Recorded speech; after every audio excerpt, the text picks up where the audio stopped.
साग्रजातभूतं परिजनसहितं श्रीकृष्णचैतन्यदेवं श्रीराधाकृष्णपादान् सा गणललिता श्रीविशाखान्वितांश्च। हे कृष्णा करुणा सिन्धो दीनबन्धो जगत्पते गोपेश गोपिकान्ता राधाकान्ता नमोऽस्तुते। तप्तकाञ्चन गौराङ्गी राधे वृन्दावनेश्वरी वृषभानुसुते देवी प्रणमामि हरिप्रिये। वाञ्छाकल्पतरुभ्यश्च कृपा सिन्धुभ्य एव च पतितानां पावनेभ्यो वैष्णवेभ्यो नमो नमः। नमो विष्णुपादाय कृष्णपृष्ठाय भूतले श्रीमते भक्तिवेदान्त स्वामिनिति नामिने।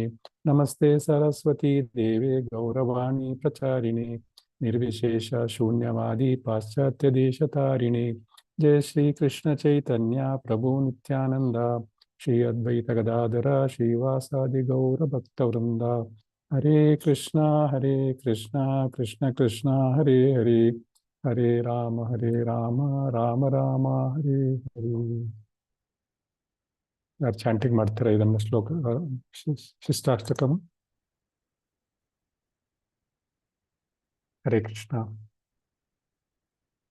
ಯಾರು ಮಾಡ್ತೀರಾ? ಹರೇ ಕೃಷ್ಣ ಪ್ರಭುಜಿ. ಮಾಡಿ. ನವಗೌರವರಂ ನವಪುಷ್ಪಶರಂ ನವಭಾವಧರಂ ನವಲಾಸ್ಯಪರಂ ನವಹಾಸ್ಯಕರಂ ನವಹೇಮಹರಂ ಪ್ರಣಮಾಮಿ ಸಚಿಸುತ ಗೌರವರಂ ಪ್ರಣಮಾಮಿ ಸಚಿಸುತ ಗೌರವರಂ ನವಪ್ರೇಮಯುತಂ ನವನೀತಶುಚಂ ನವವೇಷಕೃತಂ ನವಪ್ರೇಮರಸಂ ನವದಾ ವಿಲಸತ್ ಶುಭ ಪ್ರೇಮಮಯಂ ಪ್ರಣಮಾಮಿ ಸಚಿಸುತ ಗೌರವರಂ ಪ್ರಣಮಾಮಿ ಸಚಿಸುತ ಗೌರವರಂ ಹರಿಭಕ್ತಿಪರಂ ಹರಿನಾಮಧರಂ ಕರಜಪ್ಯಕರಂ ಹರಿನಾಮಪರಂ ನಯನೆ ಸತತಂ ಪ್ರಣಯಾಶ್ರುಧರಂ ಪ್ರಣಮಾಮಿ ಸಚಿಸುತ ಗೌರವರಂ ಪ್ರಣಮಾಮಿ ಸಚಿಸುತ ಗೌರವರಂ ಸತತಂ ಜನತಾ ಭವತಾಪಹರಂ ಪರಮಾರ್ಥ ಪರಾಯಣ ಲೋಕಗತಿಂ ನವಲೇಹಕರಂ ಜಗತ್ತಾಪಹರಂ ಪ್ರಣಮಾಮಿ ಸಚಿಸುತ ಗೌರವರಂ ಪ್ರಣಮಾಮಿ ಸಚಿಸುತ ಗೌರವರಂ ನಿಜ ಭಕ್ತಿಕರಂ ಪ್ರಿಯಚಾರುತರಂ ನಟನರ್ತನ ನಾಗರ ರಾಜಕುಲಂ ಕುಲಕಾಮಿನಿ ಮಾನಸ ಲಾಸ್ಯಕರಂ ಪ್ರಣಮಾಮಿ ಸಚಿಸುತ ಗೌರವರಂ ಪ್ರಣಮಾಮಿ ಸಚಿಸುತ ಗೌರವರಂ ಕರತಾಲವಲಂ ಕಲಕಂಠರವಂ ಮೃದು ವಾದ್ಯ ಸವೀಣಿಕಾಯ ಮಧುರಂ ನಿಜ ಭಕ್ತಿ ಗುಣಾವೃತ ನಾಟ್ಯಕರಂ ಪ್ರಣಮಾಮಿ ಸಚಿಸುತ ಗೌರವರಂ ಪ್ರಣಮಾಮಿ ಸಚಿಸುತ ಗೌರವರಂ ಯುಗಧರ್ಮಯುತಂ ಪುನರ್ನಂದಸುತಂ ಧರಣಿ ಸುಚಿತ್ರಂ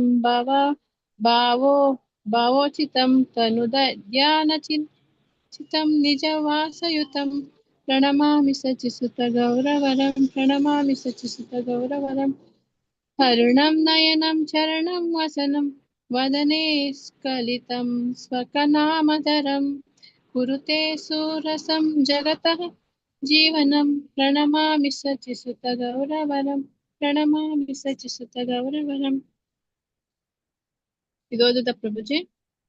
ಓದ್ಬಿಡಿ. ಅವನ ಮೈ ಬಣ್ಣವು ಕುಂಕುಮದಿಂದ ತೆಗೆದ್ಬಿಟ್ರಲ್ಲ ಅವ್ರ ಸ್ಕ್ರೀನ್. ಮತ್ತೆ ಸ್ಕ್ರೀನ್ ಶೇರ್ ಮಾಡ್ತೀರಾ? ಅದು ಇನ್ನೊಂದು 2 ನಿಮಿಷ.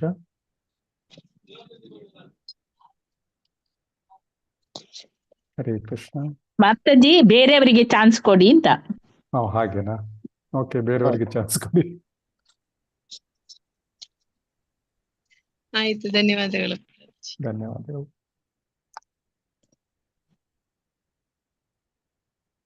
ಓದಿ ಮಾತಾಜಿ. ಹರೇ ಕೃಷ್ಣ ಪ್ರಭುಜಿ. ಒಂದಿಂದ ಓದ್ಬೇಕಲ್ಲ ಪ್ರಭುಜಿ? ಹೌದು. ಅವನ ಮೈ ಬಣ್ಣವು ಅಲ್ಲಿಂದ ಓದಿ. ಅವನ ಮೈ ಬಣ್ಣವು ಕುಂಕುಮದಿಂದ ಕೂಡಿರುವ ಹೊಸದಾದ ಕೆನೆಯ ಛಾಯೆಯಂತಿದೆ. ಅವನು ಹೊಸದಾಗಿ ಹರಡುತ್ತಿರುವ ಹೂಗಳ ಬಾಣಗಳನ್ನು ಬಿಡುವ ನವಯೌವನದ ಮನ್ಮಥನಾಗಿರುವನು. ಅವನು ಹೊಸ ಹೊಸ ಭಾವಪೂರಿತ ಆನಂದವನ್ನು ಸವಿಯುತ್ತಾನೆ. ಅವನು ನವೀನವಾದ ನೃತ್ಯಗಳನ್ನು ಮಾಡಲು ಆಸಕ್ತನಾಗಿರುತ್ತಾನೆ. ಅವನು ಬಹಳಷ್ಟು ನಗುವನ್ನು ತರುವ ಹೊಸದಾದ ಅರ್ಥಗಳನ್ನು ಮಾಡುತ್ತಾನೆ. ಅವನ ಪ್ರಕಾಶಮಾನವಾದ ಕಾಂತಿಯು ಹೊಸದಾಗಿ ಮಾಡಿರುವ ಚಿನ್ನದಂತೆ ಇದೆ. ಆ ಶಚೀಮಾತೆಯ ಸುಂದರ ಮಗನಾದ ಶ್ರೀ ಗೌರನಿಗೆ ನಾನು ನಮಸ್ಕರಿಸುತ್ತೇನೆ. ಹರೇ ಕೃಷ್ಣ ಪ್ರಭುಜಿ, ಧನ್ಯವಾದಗಳು. ಹರೇ ಕೃಷ್ಣ ಮಾತಾಜಿ. ಅವನು ಸದಾ ಹೊಸದಾಗಿರುವ ಭಗವತ್ ಪ್ರೇಮವನ್ನು ಪಡೆದಿದ್ದಾನೆ. ಅವನ ಒಳೆಯ ಪ್ರಭೆಯು ನವೀನವಾದ ಬೆಣ್ಣೆಯ ವರ್ಣದಲ್ಲಿದೆ. ಅವನ ಉಡುಗೆಯು ಯಾವಾಗಲೂ ಹೊಸತಾಗಿರುವ ಆಕೃತಿಗಳಲ್ಲಿ ಸಿದ್ಧಪಡಿಸಿರುತ್ತದೆ. ಅವನು ಕೃಷ್ಣ ಪ್ರೇಮದ ಎಂದಿಗೂ ನವೀನವಾಗಿರುವ ಮಾಧುರ್ಯಗಳನ್ನು ಆಸ್ವಾದಿಸುತ್ತಾನೆ. ನವವಿಧ ಭಕ್ತಿಯ ಪದ್ಧತಿಗಳನ್ನು ಪಾಲಿಸುವಾಗ ಅವನು ನವವಿಧಗಳಲ್ಲಿ ಶೋಭಿಸುತ್ತಾನೆ. ಅವನಲ್ಲಿ ಅತಿ ಮಂಗಳಕರವಾದ ಪ್ರೇಮಮಯ ಸ್ವಭಾವವು ವ್ಯಾಪಿಸಿರುತ್ತದೆ. ಆ ಸಚಿ ಮಾತೆಯ ಸುಂದರ ಮಗನಾದ ಶ್ರೀ ಗೌರನಿಗೆ ನಾನು ನಮಸ್ಕರಿಸುತ್ತೇನೆ. ಹರೇ ಕೃಷ್ಣ ಮಾತಾಜಿ. ಹರೇ ಕೃಷ್ಣ ಹರೇ ಕೃಷ್ಣ ಮಾತಾಜಿ. ಅವನು ಶ್ರೀ ಹರಿಯ ಒಬ್ಬೊಬ್ರು ಓದಿ ಎಲ್ಲರೂ ಓದ್ತೀರಾ? ಅವನು ಶ್ರೀ ಹರಿಯ ಸದಾ ಶ್ರೀ ಹರಿಯ ನಾಮವನ್ನು ಜಪಿಸುತ್ತಾನೆ. ಜಪಿಸುವಾಗ ಪವಿತ್ರ ನಾಮವನ್ನು ಅವನ ಕೈಗಳ ಬೆರಳುಗಳ ಮೇಲೆ ಎಣಿಸುತ್ತಾನೆ. ಅವನು ಹರಿಯ ನಾಮದಲ್ಲಿ ಆಸಕ್ತನಾಗಿದ್ದಾನೆ. ಅವನ ಕಣ್ಣುಗಳಲ್ಲಿ ಸದಾ ಪ್ರೇಮದ ಕಣ್ಣೀರು ತುಂಬಿರುತ್ತದೆ. ಆ ಸಚ್ಚಿ ಮಾತೆಯ ಸುಂದರ ಮಗನಾದ ಶ್ರೀ ಗೌರನಿಗೆ ನಾನು ನಮಸ್ಕರಿಸುತ್ತೇನೆ. ಹರೇ ಕೃಷ್ಣ. ಹರೇ ಕೃಷ್ಣ. ಅವನು ಜನಾಂಗಕ್ಕೆ ಭೌತಿಕ ಅಸ್ತಿತ್ವದ ಮುಖವನ್ನು ಸದಾ ತೆಗೆದು ಹಾಕುತ್ತಾನೆ. ಪರಮಾತ್ಮನಾದ ಪಾರಾಯಣದಲ್ಲಿ ಮಗ್ನರಾಗಿರುವವರ ಜೀವನದ ಗುರಿ ಇವನೇ ಆಗಿರುತ್ತಾನೆ. ನಾವು ಕೃಷ್ಣ ಪ್ರೇಮದ ಮಧುವನ್ನು ಆತುರತೆಯಿಂದ ಆಸ್ವಾದಿಸುವ ಜೇನು ಹುಳಗಳಂತೆ ಆಗಬೇಕೆಂದು ಎಲ್ಲವನ್ನೂ ಪ್ರೇರೇಪಿಸುತ್ತಾನೆ. ಭೌತಿಕ ಜಗತ್ತಿನ ಉರಿಯುವ ಬೆಂಕಿಯನ್ನು ನಂದಿಸುವಂತೆ ಆ ಸಚಿಮಾತೆಯ ಸುಂದರ ಮಗನಾದ ಶ್ರೀ ಗೌರನಿಗೆ ನಾನು ನಮಸ್ಕರಿಸುತ್ತೇನೆ. ಹರಿಬೋಲ್. ಹರೇ ಕೃಷ್ಣ. ಹರಿ ಬೋಲ್. ತನ್ನೆಡೆಗಿನ ಶುದ್ಧ ಭಕ್ತಿಯನ್ನು ಎಲ್ಲರಲ್ಲಿ ಬೆಳೆಸುತ್ತಾನೆ. ತನ್ನ ಪ್ರಿಯ ಸೇವಕರಿಗೆ ತಾನು ಬಹಳ ಆಕರ್ಷಕನಾಗಿರುತ್ತಾನೆ. ತನ್ನ ನಾಟ್ಯ ನೃತ್ಯಗಳಿಂದ ಮನ್ಮಥರಾಜನ ಲಕ್ಷಣಗಳನ್ನು ಪ್ರದರ್ಶಿಸುತ್ತಾನೆ. ಸುಂದರವಾದ ಹಳ್ಳಿ ಯುವತಿಯರ ಮನಗಳನ್ನು ನಾಟ್ಯ ಮಾಡಿಸುತ್ತಾನೆ. ಆ ಶಚಿಮಾತೆಯ ಸುಂದರ ಮಗನಾದ ಶ್ರೀ ಗೌರನಿಗೆ ಸುಂದರ ಮಗನಾದ ಶ್ರೀ ಗೌರನಿಗೆ ನಾನು ನಮಸ್ಕರಿಸುತ್ತೇನೆ. ಹರೇ ಕೃಷ್ಣ. ಹರೇ ಕೃಷ್ಣ. ಅವನ ಕಂಠವು ಮಧುರವಾದ ಧ್ವನಿಗಳನ್ನು ಹೊರಸೂಸುವಂತೆಯೇ ಅವನು ಕರತಾಳಗಳನ್ನು ನುಡಿಸುತ್ತಾನೆ. ಹಾಗೂ ವೀಣೆಯ ಕಂಪನದ ಶಾಂತವಾಗಿ ನುಡಿಸಲಾಗುತ್ತದೆ. ಅವನು ಭಕ್ತಿ ಸೇವೆಯ ಸ್ವರೂಪಗಳನ್ನು ಸ್ಥಿತಿಗಳನ್ನು ಒಳಗೊಂಡ ನಾಟ್ಯಗಳಲ್ಲಿ ತನ್ನ ಭಕ್ತರನ್ನು ಪ್ರೇರೇಪಿಸಿ ತೊಡಗಿಸುತ್ತಾನೆ. ಆ ಶಚಿಮಾತೆಯ ಸುಂದರ ಮಗನಾದ ಶ್ರೀ ಗೌರವನಿಗೆ ನಾನು ನಮಸ್ಕರಿಸುತ್ತೇನೆ. ಹರೇ ಪ್ರಭುಜಿ, ಧನ್ಯವಾದಗಳು. ಹರೇ ಕೃಷ್ಣ. ಕಲಿಯುಗದ ಧಾರ್ಮಿಕ ಪದ್ಧತಿಯಾಗಿರುವ ಸಂಕೀರ್ತನ ಆಂದೋಲನದೊಂದಿಗೆ ಅವನು ಒಡಗೂಡಿದ್ದಾನೆ. ಪುನಃ ಅವತರಿಸುವ ನಂದ ಮಹಾರಾಜನ ಮಗನು ಇವನೇ. ಅವನು ಅಸಾಧಾರಣವಾಗಿ ಪ್ರಕಾಶಿಸುವ ಭೂಮಿಯ ಆಭರಣವಾಗಿದ್ದಾನೆ. ಅವನ ಪ್ರಚಾರ ಕಾರ್ಯದ ಭಾವವು ಜನನ ಮರಣದ ಚಕ್ರಕ್ಕೆ ಸರಿಯಾಗಿ ಒಪ್ಪುವಂತಹದು. ಅವನ ಪ್ರಜ್ಞೆಯು ತನ್ನ ಕೃಷ್ಣನ ರೂಪದ ಮೇಲಿನ ಧ್ಯಾನದಲ್ಲಿ ಮಗ್ನವಾಗಿರುತ್ತದೆ. ಅವನು ಸದಾ ತನ್ನ ದಿವ್ಯವಾದ ನೆಲೆಯೊಂದಿಗೆ ಒಡಗೂಡಿರುತ್ತಾನೆ. ಆ ಶಚೀಮಾತೆಯ ಸುಂದರ ಮಗನಾದ ಶ್ರೀ ಗೌರನಿಗೆ ನಾನು ನಮಸ್ಕರಿಸುತ್ತೇನೆ. ಧನ್ಯವಾದಗಳು ಪ್ರಭುಜಿ ಮಾತಾಜಿ. ಧನ್ಯವಾದಗಳು. ಲಾಸ್ಟ್ ಒನ್ ಓದಿ. ಓದೋಣ ಪ್ರಭುಜಿ. ಹರೇ ಕೃಷ್ಣ ಪ್ರಭುಜಿ. ಅವನ ಕಣ್ಣುಗಳು, ಅವನ ಅಂಗಾಂಗಗಳು ಆಯ್ತು. ಮತ್ತು ಅವನ ವಸ್ತ್ರಗಳು ಸೂರ್ಯೋದಯದ ಬಣ್ಣದಂತೆ ಕೆಂಪಾಗಿರುತ್ತವೆ. ತನ್ನದೇ ಆದ ನಾಮಗಳನ್ನು ಜಪಿಸುವಾಗ ಅವನ ಮಾತುಗಳು ತತ್ತರಿಸುವೆ, ನಡುಗುತ್ತವೆ. ಜಗತ್ತಿನಾದ್ಯಂತ ಜೀವನಕ್ಕೆ ಒಂದು ಮಧುರವಾದ ರುಚಿಯನ್ನು ಅವನು ಜಾಗೃತಗೊಳಿಸುತ್ತಾನೆ. ಆ ಸಚಿಮಾತೆಯ ಸುಂದರ ಮಗನಾದ ಶ್ರೀ ಗೌರನಿಗೆ ನಾನು ನಮಸ್ಕರಿಸುತ್ತೇನೆ. ಹರೇ ಕೃಷ್ಣ. ಹರೇ ಕೃಷ್ಣ. ಹರೇ ಕೃಷ್ಣ. ಹರಿ ಧನ್ಯವಾದಗಳು. ಬೋಲ್. ಹರಿ ಬೋಲ್. ಜಯ ಜಯ ಶ್ರೀ ಚೈತನ್ಯ ಜಯ ನಿತ್ಯಾನಂದ. ಜಯ ಜಯ ಚೈತನ್ಯ ಜಯ ನಿತ್ಯಾನಂದ. ನಿತ್ಯಾನಂದ. ಜಯ ಅದ್ವೈತ ಚಂದ್ರ ಜಯ ಗೌರ ಭಕ್ತ ವೃಂದ. ಜಯ ಅದ್ವೈತ ಚಂದ್ರ ಜಯ ಗೌರ ಭಕ್ತ ವೃಂದ. ಜಯ ಜಯ ಶ್ರೀ ಚೈತನ್ಯ ಜಯ ನಿತ್ಯಾನಂದ. ಜಯ ಜಯ ಜಯ ಶ್ರೀ ಚೈತನ್ಯ ಜಯ ನಿತ್ಯಾನಂದ. ಜಯ ಅದ್ವೈತ ಚಂದ್ರ ಜಯ ಗೌರ ಭಕ್ತ ವೃಂದ. ಜಯ ಅದ್ವೈತ ಚಂದ್ರ ಜಯ ಗೌರ ಭಕ್ತ ವೃಂದ. ಜಯ ಜಯ ಶ್ರೀ ಚೈತನ್ಯ ಜಯ ನಿತ್ಯಾನಂದ.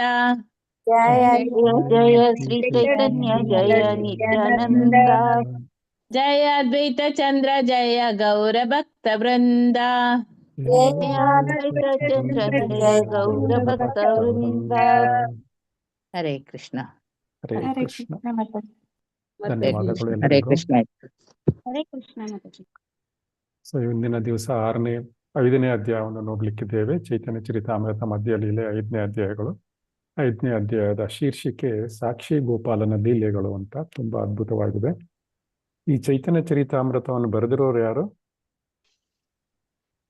ಕೃಷ್ಣರಾಜ್ ಕವಿರಾಜ್ ಬೋಸ್. ಕೃಷ್ಣರಾಜ ಕವಿರಾಜ ಗೋಸ್ವಾಮಿ ಅವರು. ಸೊ ಅವರು ನೆನ್ನೆ ದಿನ ಅವರ ಬಗ್ಗೆ ಮಾತಾಡಿದ್ವಿ. ಮತ್ತೆ ಭಕ್ತಿ ವಿನೋದ ಸರಸ್ವತಿ ಠಾಕೂರರು ಭಕ್ತಿ ವಿನೋದ ಠಾಕೂರರು ತಮ್ಮ ಅಮೃತ ಪ್ರವಾಹ ಭಾಷ್ಯದಲ್ಲಿ ಈ 5ನೇ ಅಧ್ಯಾಯದ ಸಾರಾಂಶವನ್ನು ಕೆಳಗಿನಂತೆ ಕೊಟ್ಟಿದ್ದಾರೆ. ಸೊ ಇಲ್ಲಿಗೀಗ ಅದನ್ನು ಓದೋಣ. ಯಾಜಪುರದ ಮೂಲಕ ಹಾದು ಹೋದ ನಂತರ ಶ್ರೀ ಚೈತನ್ಯ ಮಹಾಪ್ರಭುಗಳು ಕಟಕ್ ನಗರವನ್ನು ಪ್ರವೇಶಿಸಿದರು. ಅಲ್ಲಿ ಸಾಕ್ಷಿ ಗೋಪಾಲನ ದರ್ಶನವನ್ನು ಪಡೆದರು. ಅಲ್ಲಿರುವಾಗ ಅವರು ಶ್ರೀ ನಿತ್ಯಾನಂದ ಪ್ರಭುಗಳ ಮುಖದಿಂದ ಸಾಕ್ಷಿ ಗೋಪಾಲನ ಕಥೆಯನ್ನು ಕೇಳಿದರು. ಸೊ ಇವಾಗ ನಾವೆಲ್ಲ ಸಾಕ್ಷಿ ಗೋಪಾಲನ ಕಥೆಯನ್ನು ಕೇಳೋಣ. ಹಿಂದೆ ವಿದ್ಯಾನಗರ ಎಂಬ ಸ್ಥಳದಲ್ಲಿ ಒಬ್ಬ ವೃದ್ಧ ಮತ್ತು ಒಬ್ಬ ಯುವಕ, ಹೀಗೆ ಇಬ್ಬರು ಬ್ರಾಹ್ಮಣರಿದ್ದರು. ಅನೇಕ ತೀರ್ಥಕ್ಷೇತ್ರಗಳನ್ನು ಸುತ್ಕೊಂಡ್ ಬರ್ತಾರೆ ಅವರು. ಕೊನೆಗೆ ಅವರಿಬ್ಬರು ಅಂತಿಮವಾಗಿ ಬೃಂದಾವನವನ್ನು ತಲುಪ್ತಾರೆ.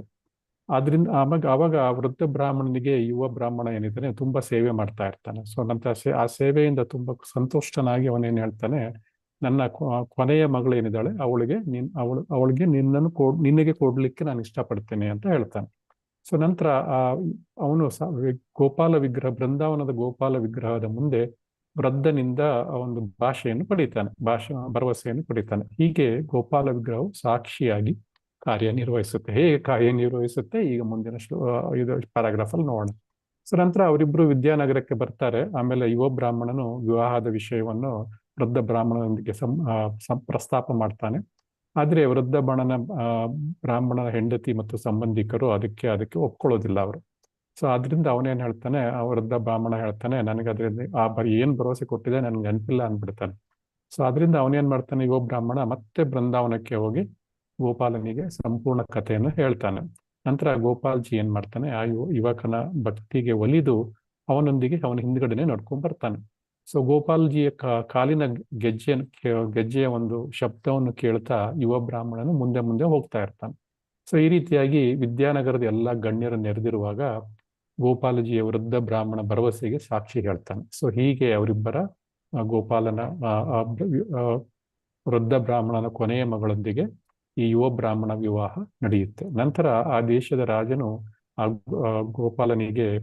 ಸಾಕ್ಷಿ ಗೋಪಾಲನಿಗೆ ಸುಂದರವಾದ ಒಂದು ಕಟಕ್ ದೇಶದ ರಾಜ ಗೋಪಾಲನಿಗೆ ಸುಂದರವಾದ ಒಂದು ಮಂದಿರವನ್ನು ನಿರ್ಮಿಸ್ತಾನೆ. ಸೊ ನಂತರ ಒರಿಸ್ಸಾದ ರಾಜ ಪುರುಷೋತ್ತಮ ದೇವನನ್ನು ವಿದ್ಯಾನಗರದ ರಾಜನು ಅವಮಾನ ಮಾಡ್ತಾನೆ. ಸೊ ನಂತರ ಅವನು ಮಗಳನ್ನು ವಿವಾಹ ಮಾಡಲಿಕ್ಕೆ ನಿರಾಕರಿಸಿ ಅವನನ್ನು ಜಗನ್ನಾಥನ ಕಸ ಗುಡಿಸುವವನು ಅಂತ ಕರೀತಾನೆ. ಯಾರು? ಒರಿಸ್ಸಾದ ರಾಜ ಪುರುಷೋತ್ತಮ ದೇವ. ಅವನನ್ನು ವಿದ್ಯಾನಗರದ ರಾಜನು ಅವಮಾನ ಮಾಡ್ತಾನೆ. ಸೊ ಅನಂತರ ತನ್ನ ಮಗಳನ್ನು ಈ ವಿದ್ಯಾನಗರದ ರಾಜನಿಗೆ ನಿರಾಕರಿಸ್ತಾನೆ. ಹೇಳ್ತಾನೆ, ನೀನು ಜಗನ್ನಾಥನ ಕಸ ಗುಡಿಸೋನು ನೀನು ಅಂತ ಅವನ್ನ ಇದು ಮಾಡ್ತಾನೆ. ಸೊ ನಂತರ ಅವಾಗ ವಿದ್ಯಾನಗರದ ರಾಜ ಏನ್ ಮಾಡ್ತಾನೆ, ಒರಿಸ್ಸಾದ ರಾಜ ಏನ್ ಮಾಡ್ತಾನೆ, ವಿದ್ಯಾನಗರದ ರಾಜನ ಮೇಲೆ ಯುದ್ಧವನ್ನು ಸಾರ್ತಾನೆ ಜಗನ್ನಾಥನ ಸಹಾಯದಿಂದ. ಮತ್ತೆ ರಾಜಕುಮಾರಿ ಮತ್ತು ರಾಜ ಎರಡವನ್ನು ಗೆದ್ಕೊಳ್ತಾನೆ. ಆ ಸಮಯದಲ್ಲಿ ಪುರುಷೋತ್ತಮ ದೇವನ ಭಕ್ತಿಗೆ ಮೆಚ್ಚಿ ಗೋಪಾಲ್ಜಿ ಕಟಕ್ ನಗರಕ್ಕೆ ಬಂದು ನಿಲ್ತಾರೆ. ಸೊ ಈ ಕಥೆಯನ್ನು ಕೇಳಿದ ಚೈತನ್ಯ ಮಹಾಪ್ರಭುಗಳು ತುಂಬಾ ಸಂತೋಷ ಆಗುತ್ತೆ. ಅವರು ಗೋಪಾಲ ಮಂದಿರಕ್ಕೆ ಭೇಟಿ ನೀಡಿ ಕಟಕ್ನಿಂದ ಅವರು ಕಟಕ್ನಲ್ಲಿ ಮಂದಿರದ ದರ್ಶನವನ್ನು ಭಗವಂತನ ದರ್ಶನವನ್ನು ಪಡಿತಾರೆ. ಗೋಪಾಲ್ಜಿಯ ಸಾಕ್ಷಿ ಗೋಪಾಲನ ದರ್ಶನವನ್ನು ಪಡಿತಾರೆ. ನಂತರ ಅವರು ಭುವನೇಶ್ವರಕ್ಕೆ ಹೋಗಿ ಶಿವನ ದರ್ಶನ ಮಾಡ್ತಾರೆ. ಹೀಗೆ ಅವರು ಕಮಲಾಪುರಕ್ಕೆ ಬರ್ತಾರೆ ಮತ್ತು ಬಾರ್ಗಿ ನದಿಯ ದಡದಲ್ಲಿರುವ ಶಿವನ ಮಂದಿರಕ್ಕೆ ಬರ್ತಾರೆ, ಶಿವನ ದೇವಸ್ಥಾನಕ್ಕೆ ಬರ್ತಾರೆ. ಅಲ್ಲಿ ಅವರ ಹತ್ರ ತಮ್ಮ ಸನ್ಯಾಸ ದಂಡ ಇರುತ್ತೆ, ಅದನ್ನು ಅವರು ನಿತ್ಯಾನಂದ ಪ್ರಭುಗಳಿಗೆ ಒಪ್ಪಿಸ್ತಾರೆ. ಆದರೆ ನಿತ್ಯಾನಂದ ಪ್ರಭುಗಳು ಆ ದಂಡವನ್ನು 3 ತುಂಡು ಮಾಡಿ ಅಟಾರನಾಲ ಎಂಬ ಬಾರ್ಗಿ ನದಿಗೆ ಎಸೆದು ಬಿಡ್ತಾರೆ. ಸೊ ಯಾಕೆ ಎಸಿತಾರೆ ಅಂತ ಯಾರಿಗಾರು ಹೇಳಲಿಕ್ಕೆ ಗೊತ್ತಾ? ಯಾಕೆ ಎಸಿತಾರೆ ಅಂತ ಅವರು? ಇಲ್ಲ ಪ್ರಭುಜಿ, ಗೊತ್ತಿಲ್ಲ. ಓಕೆ. ಸೊ ಅವ್ರು ಏನ್ ಮಾಡ್ತಾರೆ ಅಂದ್ರೆ, ಚೈತನ್ಯ ಮಹಾಪ್ರಭುಗಳು ಸನ್ಯಾಸ ದಂಡವನ್ನು ಎಸೆದು ಬಿಸಾಕಿದಾಗ ಚೈತನ್ಯ ಮಹಾಪ್ರಭುಗಳಿಗೆ ತುಂಬಾ ಸಿಟ್ಟು ಬರುತ್ತೆ. ಸೊ ತುಂಬಾ ಸಿಟ್ಟು ಬರುತ್ತೆ. ಆದ್ರೆ ಅವ್ರೇನ್ ಮಾಡ್ತಾರೆ, ತುಂಬಾ ಸಿಟ್ಟು ಬಂದು ಅವ್ರು ಹೇಳ್ತಾರೆ, ನಾನು ಸನ್ಯಾಸ ಸ್ವೀಕರಿಸಿದಾಗ ನನ್ನ ಬಳಿ ಇದ್ದಿದ್ದು ಇದೊಂದೇ ಆಸ್ತಿ, ಅದನ್ನೇ ದಂಡ, ಅದನ್ನು ಕೂಡ ನೀವು ಮುರಿದು ಬಿಸಾಕಿದ್ದೀರ. ಸೊ ನನ್ನ ಹಾದಿಯಲ್ಲಿ ಅದೊಂದೇ ಸನ್ಯಾಸದ ಹಾದಿಯಲ್ಲಿ ಏಕೈಕ ಸಂಗಾತಿಯಾಗಿತ್ತು, ಅದನ್ನು ಕೂಡ ನೀವು ಮುರಿದು ಬಿಸಾಕಿದ್ದೀರಿ ಇವಾಗ. ಸೊ ನಾನು ಈ ಭವಸಾಗರದಲ್ಲಿ ಇದ್ದೀನಿ ಅಂತ ಎಚ್ಚರ ಮಾಡ್ತಾ ಇದ್ದು ಆ ಕೋಲು ಅದನ್ನು ಕೂಡ ಈಗ ನನ್ನ ಬಳಿ ಏನೂ ಇಲ್ಲ ಅಂತ ಹೇಳ್ತಾರೆ. ಸೊ ಆಗ ಅವರು ಭಗವಂತನು ತಮ್ಮ ಒಂದು ಆದರ್ಶ ಸನ್ಯಾಸಿಯ ಪಾತ್ರವನ್ನು ಎಷ್ಟು ನಿಷ್ಠೆಯಿಂದ ನಿರ್ವಹಿಸ್ತಾ ಇದ್ರು ಎನ್ನುವುದಕ್ಕೆ ಇದೊಂದು ಘಟನೆ ಸಾಕ್ಷಿ. ಆದ್ರೆ ಇದು ಕೂಡ ನಿಜವಾದ ಕೋಪ ಆಗಿರೋದಿಲ್ಲ. ಚೈತನ್ಯ ಮಹಾಪ್ರಭುಗಳು ಮತ್ತೆ ಇವರು ಯಾರು ಮಹಾಪ್ರಭುಗಳು ಅವರು ಎಷ್ಟು ಭವಸಾಗರದಲ್ಲಿ ಇದ್ದದ್ದು ಒಂದು ದಂಡ, ಅದನ್ನು ಮುರಿದಾಕ್ಬಿಟ್ರು ಅಂದ್ಬಿಟ್ಟು ಅವರಿಗೆ ತುಂಬಾ ಸಿಟ್ಟು ಬರುವಂತೆ ಆಕ್ಟಿಂಗ್ ಮಾಡ್ತಾರೆ ಅಷ್ಟೇ. ನಂತರ ಅವರು ಆ ಥರ ಮನಸ್ಸಲ್ಲಿ ಹೊರಗಡೆ ತೋರಿಸ್ಕೊಳ್ತಾರೆ ಅಷ್ಟೇ, ಒಳಗಡೆ ಅವರು ಅದರಲ್ಲಿ ನಿತ್ಯಾನಂದ ಪ್ರಭುಗಳ ಮೇಲೆ ಆ ಥರ ಸಿಟ್ಟೇನು ಇರುವುದಿಲ್ಲ. ಇಲ್ಲಿ ನಿತ್ಯಾನಂದ ಪ್ರಭುಗಳು ಮತ್ತು ಶ್ರೀಕೃಷ್ಣನ ಮಧ್ಯೆ ಒಂದು ಪ್ರೇಮಮಯ ವಿನಿಮಯ ಅಷ್ಟೇ ಅದು. ಸೊ ಇಲ್ಲಿ ನಿತ್ಯಾನಂದ ಪ್ರಭುಗಳು ಯಾಕೆ ಮುರಿದಿದ್ದಾರೆ ಅಂದ್ರೆ, ಈ ಮಹಾಪ್ರಭುಗಳು ತಮ್ಮ ಮೇಲೆ ಎಷ್ಟು ಕೋಪ ಮಾಡ್ಕೊಂಡಿದ್ರು ಎಲ್ಲಾ ಭಕ್ತರ ಮೇಲೆ ಅಂದ್ರೆ, ಅವ್ರು ಹೇಳ್ತಾರೆ, ನಾನು ನಿನ್ ಜೊತೆಯಲ್ಲಿ ಬರೋದೇ ಇಲ್ಲ, ನೀವೆಲ್ಲ ಮುಂದೆ ಹೋಗಿ ನಾನು ಹಿಂದೆ ಬರ್ತೇನೆ, ಅಥವಾ ನಾನು ಮೊದಲು ಹೋಗ್ತೇನೆ, ನೀವು ನನ್ನ ಹಿಂದೆ ಬನ್ನಿ, ನಿಮ್ ಜೊತೆಯಲ್ಲಿ ಒಟ್ಟಿಗೆ ಹೋಗ್ಲಿಕ್ಕೆ ನಂಗೆ ಇಷ್ಟನೇ ಇಲ್ಲ ಅಂತ ಹೇಳ್ತಾರೆ. ಆಗ ಮುಕುಂದ ದತ್ತ ಮತ್ತು ನಿತ್ಯಾನಂದ ಪ್ರಭುಗಳು ಹೇಳ್ತಾರೆ, ಸರಿ ನೀವೇ ಮುಂದೆ ಹೋಗಿ, ಯಾಕಂದ್ರೆ ಭಕ್ತರು ಗುರುವನ್ನು ಹಿಂದೆ ಹೋಗೋದು ಶುಭ ಅಲ್ವಾ, ಅದಕ್ಕೆ ಅವರ ಪದ್ಮಗಳಲ್ಲಿ ಇದು ಧೂಳನ್ನು ತೆಗೆದುಕೊಂಡು ಹಿಂದೆ ಹೋಗೋದು ಉತ್ತಮ ಅಂದ್ಬಿಟ್ಟು ಅವ್ರು ಹೇಳ್ತಾರೆ ನಿತ್ಯಾನಂದ ಪ್ರಭುಗಳಿಗೆ ನೀವೇ ಮುಂದೆ ಹೋಗಿ ಅಂತ ಹೇಳಿ. ಆಮೇಲೆ ನಿತ್ಯಾನಂದ ಪ್ರಭುಗಳು ಏನ್ ಮಾಡ್ತಾರೆ, ಯಾರಿಗೂ ಕಾಯದೆ ಜಗನ್ನಾಥನ ದರ್ಶನಕ್ಕಾಗಿ ಒಬ್ಬರೇ ಓಡ್ಕೊಂಡು ಹೋಗ್ಬಿಡ್ತಾರೆ. ಯಾರು ಫಾಲೋ ಮಾಡಬಾರ್ದು ಅವ್ರನ್ನ, ಅಷ್ಟು ಫಾಸ್ಟ್ ಆಗಿ ಓಡ್ಕೊಂಡು ಹೋಗ್ಬಿಡ್ತಾರೆ. ಸೊ ಇದರ ಹಿಂದಿನ ರಹಸ್ಯ ಏನು ಅಂದ್ರೆ, ದಂಡವನ್ನು ಮುರಿಯೋದ್ರ ರಹಸ್ಯ ಏನು ಅಂದ್ರೆ, ನಿತ್ಯಾನಂದರ ಪ್ರೇಮವನ್ನು ಒಪ್ಪುವುದು. ಒಳಗಿನಿಂದ ಒಳಗೆ ಮಹಾಪ್ರಭುಗಳಿಗೆ ನಿತ್ಯಾನಂದಗಿರಿ ನನ್ನ ತುಂಬಾ ಪ್ರೇಮ ಇದೆ ನನ್ನ ಮೇಲೆ ಅಂತ ಗೊತ್ತು. ಆದ್ರೆ ಸನ್ಯಾಸದ ಮರ್ಯಾದೆಯನ್ನು ಉಳಿಸ್ಲಿಕ್ಕೆ ಅವರು ಕೋಪದ ಒಂದು ನಟನೆಯನ್ನು ಮಾಡ್ತಾರೆ. ನಂತರ ಇನ್ನೊಂದು ನಿತ್ಯಾನಂದ ಪ್ರಭುಗಳು ಏನಂತಂದ್ರೆ, ಎಲ್ಲವನ್ನೂ ತ್ಯಾಗ ಮಾಡಿದ್ದೀರಾ, ಈ ದಂಡದ ಮೇಲೆ ಯಾಕೆ ನಿಮ್ಗೆ ಮಮಕಾರ, ಅದನ್ನು ತ್ಯಾಗ ಮಾಡಿ ಅಂತ. ಸೊ ಅದರಿಂದ ಸನ್ಯಾಸಿಯು ದಂಡದಂತ ವಸ್ತುವಿನ ಮೇಲೆ ಕೂಡ ಮಮಕಾರ ಇರಬಾರ್ದು ಎನ್ನುವುದನ್ನು ತೋರಿಸ್ಲಿಕ್ಕೆ ಆ ದಂಡವನ್ನು ನಿತ್ಯಾನಂದರ ಮೂಲಕವಾಗಿ ಚೈತನ್ಯ ಮಹಾಪ್ರಭುಗಳೇ ಮುರಿಸ್ತಾರೆ. ಸೊ ಅದರಿಂದ ಅದು ಕೇವಲ ಒಂದು ಭಕ್ತ ಮತ್ತು ಭಗವಂತನ ಮಧ್ಯದಲ್ಲಿ ಒಂದು ಪ್ರೇಮಮಯ ವಿನಿಮಯ ಅಷ್ಟೇ. ಸೊ ಈ ದಂಡದ ನೆಪದಲ್ಲಿ ಅವರು ಏಕಾಂಗಿಯಾಗಿ ಎಲ್ಲರನ್ನು ಬಿಟ್ಬಿಟ್ಟು ಸಂಪೂರ್ಣ ಭಾವೋದ್ವೇಗದಿಂದ ಜಗನ್ನಾಥನ ಗುಡಿಯನ್ನು ಪ್ರವೇಶಿಸಲಿಕ್ಕೆ ಅದನ್ನು ಘಟನೆಯನ್ನು ಬಳಸ್ಕೋತಾರೆ. ಮತ್ತು ಜಗನ್ನಾಥನ ಮುಂದೆ ಏನ್ ಮಾಡ್ತಾರೆ, ಅವರು ಮೂರ್ಛೆ ಹೋಗ್ಬಿಡ್ತಾರೆ. ಸೊ ಬೇಗವಾಗಿ ಓಡೋಗಿ ಗರ್ಭಗುಡಿಯಲ್ಲಿ ಜಗನ್ನಾಥನ ನೋಡಿದ ತಕ್ಷಣ ಆ ಜಗನ್ನಾಥನ ದರ್ಶನ ಒಂದು ಸೌಂದರ್ಯಕ್ಕೆ ಒಂದು ಮರಳು ಹೋಗ್ತಾರೆ ಮತ್ತು ಅಲ್ಲಿಯೇ ಪ್ರಜ್ಞೆ ತಪ್ಪಿಸಿಬಿಡ್ತಾರೆ. ಸೊ ಆಗ ಅವರಿಗೆ ಆ ಸಮಯದಲ್ಲಿ ಸಾರ್ವಭೌಮ ಭಟ್ಟಾಚಾರ್ಯರು ಅಲ್ಲೇ ಇರ್ತಾರೆ. ಸೊ ಅವರಿಗೆ ಸಾರ್ವಭೌಮ ಭಟ್ಟಾಚಾರ್ಯರ ಭೇಟಿ ಅಲ್ಲಿ ಆಗುತ್ತೆ. ಸೊ ಮತ್ತೆ ಸಂಕ್ಷಿಪ್ತವಾಗಿ ಹೇಳೋದಂದ್ರೆ, ಮಹಾಪ್ರಭುಗಳು ಕೋಪ ಎಷ್ಟೇ ತೋರಿಸಿದ್ರು ಒಳಗಡೆ ಕೇವಲ ಪ್ರೇಮ ಸಾಗರವಿರುತ್ತೆ ತಮ್ಮ ಭಕ್ತರಿಗೆ. ಹೀಗೆ ಸಾರ್ವಭೌಮ ಭಟ್ಟಾಚಾರ್ಯ ಏನ್ ಮಾಡ್ತಾರೆ, ಚೈತನ್ಯ ಮಹಾಪ್ರಭುಗಳ ಈ ಸಾರ್ವಭೌಮ ಭಟ್ಟಾಚಾರ್ಯರು ಅವರಿಗೆ ತುಂಬಾ ಆಸಕ್ತಿ ಇದೆ ಅವರಿಗೆ. ಅವರು ಒಂದು ತರ್ಕಶಾಸ್ತ್ರಜ್ಞ, ಶ್ರೇಷ್ಠವಾದ ತರ್ಕಶಾಸ್ತ್ರಜ್ಞ, ಆಗಿನ ಕಾಲದ ಶ್ರೇಷ್ಠ ತರ್ಕವನ್ನು ಮಾಡ್ತಿದ್ರು ಅವರು, ಮತ್ತು ವೇದಾಂತಿ ಆಗಿದ್ರು, ಎಲ್ಲರನ್ನೂ ಸೋಲಿಸ್ತಿದ್ರು ತರ್ಕದಲ್ಲಿ ಅವರು. ಸೊ ನಂತರ ಇವರು ಒಡಿಶಾದ ರಾಜನಾದ ಪ್ರತಾಪರುದ್ರ ದೇವನ ಆಸ್ಥಾನ ಪಂಡಿತರಾಗಿರ್ತಾರೆ. ಯಾರು? ಸಾರ್ವಭೌಮ ಭಟ್ಟಾಚಾರ್ಯರು. ಅವರು ನವದ್ವೀಪದ ನ್ಯಾಯಶಾಸ್ತ್ರದ ಅಧಿಪತಿ ಕೂಡ ಆಗಿರ್ತಾರೆ. ಸೊ ಇಡೀ ಭಾರತದಲ್ಲಿ ಎಲ್ಲಾ ವಿದ್ವಾಂಸರು ಅವರನ್ನು ತರ್ಕದ ಸಿಂಹ ಅಂತ ಕರೀತಾ ಇದ್ರು. ಯಾರು ಅವರ ಮುಂದೆ ನಿಂತ್ಕೊಳ್ಳಿಕ್ಕೆ ಹೆದರ್ತಾ ಇದ್ರು ತರ್ಕದಲ್ಲಿ. ಸೊ ಅಷ್ಟು ಅವರು ಒಳ್ಳೆಯದಾಗಿ ಅವರು ತರ್ಕ ಮಾಡ್ತಾ ಇದ್ರು. ಸೊ ಅವರು ಮಾಯಾವಾದಿ ಅದ್ವೈತ ಸಿದ್ಧಾಂತದ ಬೆಂಬಲಿಗರಾಗಿದ್ರು. ಭಕ್ತಿಗಿಂತ ಜ್ಞಾನ ಮತ್ತು ಮುಕ್ತಿಯ ಶ್ರೇಷ್ಠ ಅನ್ನೋ ಅವರದ್ದು ವಾದ ಆಗಿತ್ತು. ಸೊ ನಂತರ ಈಗ ಅವರಿಗೆ ಮೊದಲನೇ ಬಾರಿಗೆ ಚೈತನ್ಯ ಮಹಾಪ್ರಭುಗಳ ದರ್ಶನ ಆಗುತ್ತೆ. ಅವ್ರೇನ್ ಮಾಡ್ತಾರೆ, ಅವರು ಮಹಾಪ್ರಭುಗಳಲ್ಲಿ ಉಂಟಾಗುತ್ತಿದ್ದ ದಿವ್ಯ ಬದಲಾವಣೆ, ಅಷ್ಟಸಾತ್ವಿಕ ವಿಕಾರಗಳನ್ನು ನಾವು ನಿನ್ನೆ ದಿವಸ ಚರ್ಚೆ ಮಾಡಿದ್ವಿ ಅದಕ್ಕೆ. ಸೊ ಆಗ ಅವ್ರಿಗೆ ಗೊತ್ತಾಗುತ್ತೆ ಈ ಯುವ ಸನ್ಯಾಸಿ ಸಾಮಾನ್ಯ ವ್ಯಕ್ತಿ ಅಲ್ಲ ಅಂದ್ಬಿಟ್ಟು ಅವರನ್ನು ತಮ್ಮ ಮನೆಗೆ ಕರ್ಕೊಂಡು ಹೋಗ್ತಾರೆ. ಸೊ ಸಾರ್ವಭೌಮರು ಒಬ್ಬ ಅಪಕ್ವ ಸನ್ಯಾಸಿ ಅಂದ್ಬಿಟ್ಟು, ಯಾರು ಸಾರ್ವಭೌಮರು ಅಂದ್ರೆ ಚೈತನ್ಯ ಮಹಾಪ್ರಭುಗಳು ಒಬ್ಬ ಅಪಕ್ವ ಸನ್ಯಾಸಿ, ಇದೊಂದು ಬಚ್ಚಾ ಇವನು ಅಂದ್ಬಿಟ್ಟು ಅವರಿಗೆ ವೇದಾಂತ ಕಲಿಸ್ಲಿಕ್ಕೆ ಶುರು ಮಾಡ್ತಾರೆ. 7 ದಿನಗಳ ಕಾಲ ಸತತವಾಗಿ ವೇದಾಂತ ಸೂತ್ರಗಳನ್ನು ಅವರು ಚೈತನ್ಯ ಮಹಾಪ್ರಭುಗಳಿಗೆ ಎಕ್ಸ್ಪ್ಲೈನ್ ಮಾಡ್ತಾರೆ. ಆದ್ರೆ ಚೈತನ್ಯ ಮಹಾಪ್ರಭುಗಳು ತುಟುಕ್ ಪಿಟಿಕ್ ಅಂದೇ ಕೇಳಿಸ್ಕೊತಾರೆ, ಬಾಯೇ ಬಿಡೋದಿಲ್ಲ ಅವರು. ತುಟಿಕ್ ಪಿಟಿಕ್ ಅಂದೇ ಅವ್ರು ಹೇಳಿದ್ದೆಲ್ಲ ಕೇಳಿಸ್ಕೊತಾರೆ. ನಂತರ 7ನೇ ದಿನ ಸಾರ್ವಭೌಮ ಭಟ್ಟಾಚಾರ್ಯ ಕೇಳ್ತಾರೆ ಚೈತನ್ಯ ಮಹಾಪ್ರಭುಗಳನ್ನ, ಪ್ರಭು ನೀವು ಏನು ಮಾತಾಡ್ತಾನೆ ಇಲ್ವಲ್ಲ, ನಿಮ್ಗೆ ಏನೋ ಅರ್ಥ ಆಗ್ತಾ ಇದೆಯಲ್ಲೋ ನಾನು ಹೇಳಿದ್ದು ಅಂತ ಕೇಳ್ತಾರೆ. ಆಗ ಮಹಾಮುನಿಗಳು ಹೇಳ್ತಾರೆ, ಮಹಾಪ್ರಭುಗಳು ಹೇಳ್ತಾರೆ, ನಿಮ್ಮ ವೇದಾಂತ ಸೂತ್ರಗಳು ತುಂಬಾ ಚೆನ್ನಾಗಿದೆ, ಸೂರ್ಯನ ಪ್ರಕಾಶದಂತೆ ಚೆನ್ನಾಗಿದೆ, ಆದ್ರೆ ನೀವು ನೀಡ್ತಾ ಇರುವ ವಿವರಣೆಗಳು ಏನಿದೆ ಅವೆಲ್ಲ ಮೋಡದಂತೆ ಸೂರ್ಯನನ್ನು ಮರೆ ಮಾಡ್ತಾ ಇದೆ. ಅಂದ್ರೆ ವೇದಾಂತ ಸೂತ್ರಗಳು ಚೆನ್ನಾಗಿದೆ, ಆದ್ರೆ ನೀವೇನು ಅರ್ಥ ಕೊಡ್ತಾ ಇದ್ದೀರಾ ಅದು ಸೂರ್ಯನ ಪ್ರಕಾಶ ಹಾಳಾಗ್ತಾ ಇದೆ ಅದರಿಂದ ಅಂದ್ಬಿಟ್ಟು. ಸೊ ನಂತರ ಇವರು ಸಾರ್ವಭೌಮರು ಈ ಆತ್ಮಾರಾಮದ ಒಂದು ಶ್ಲೋಕ ಇದೆ ಶ್ರೀಮದ್ ಭಾಗವತದ 1ನೇ ಸ್ಕಂದದ 7ನೇ ಅಧ್ಯಾಯ 10ನೇ ಶ್ಲೋಕದಲ್ಲಿದೆ. ಆತ್ಮಾರಾಮಶ್ಚ ಮುನಯೋ ನಿರ್ಗ್ರಂಥ ಅಪ್ಯುರುಕ್ರಮೆ ಕುರುವಂತೆ ಕಿ ಹೈತುಕೀಂ ಭಕ್ತಿ ಮಿತ್ತಂ ಭೂತಗುಣೋ ಹರಿಹಿ ಅಂದ್ಬಿಟ್ಟು.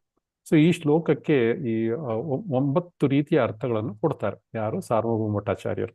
ಸೊ ನಂತರ ಅದನ್ನೆಲ್ಲ ಕೇಳಿಸ್ಕೊತಾರೆ ಚೈತನ್ಯ ಮಹಾಪ್ರಭುಗಳು. ನಂತರ ಮಹಾಪ್ರಭುಗಳು ಆ 9 ಅರ್ಥಗಳನ್ನು ಒಪ್ಕೋತಾರೆ. ನಂತರ ಅದಕ್ಕೆ ತಮ್ಮದೇ ಆದ 61 ಹೊಸ ಅರ್ಥ ಕೊಡ್ತಾರೆ.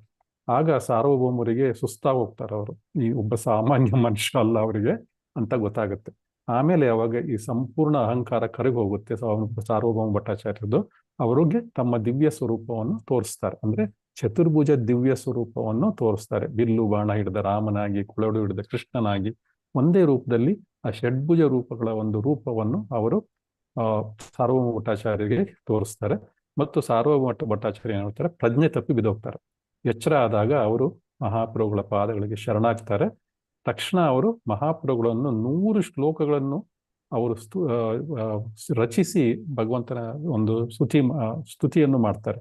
ಇದನ್ನು ಸಾರ್ವಭೌಮ ಶತಕ ಅಂತ ಕರೀತಾರೆ. ಸೊ ಹೀಗೆ ಇದು ಹಿಂದಿನ ಬ್ಯಾಕ್ಗ್ರೌಂಡ್ ಕತೆ ಆತ್ಮಾರಾಮ ಶ್ಲೋಕದ್ದು ಮತ್ತೆ ಅವರ ಒಂದು ಭೇಟಿಯ ಕತೆ ಆಗತ್ತೆ. ಸೊ ಈ ದಂಡ ಸಿಗದೆ ಇದ್ದಾಗ ಏಕಾಏಕಿಯಾಗಿ ಜಗನ್ನಾಥ ಮಂದಿರಕ್ಕೆ ದರ್ಶನಕ್ಕೆ ಹೋಗ್ತಾರೆ. ಈಗ ನಾವು ಶ್ಲೋಕಗಳನ್ನು ನೋಡೋಣ.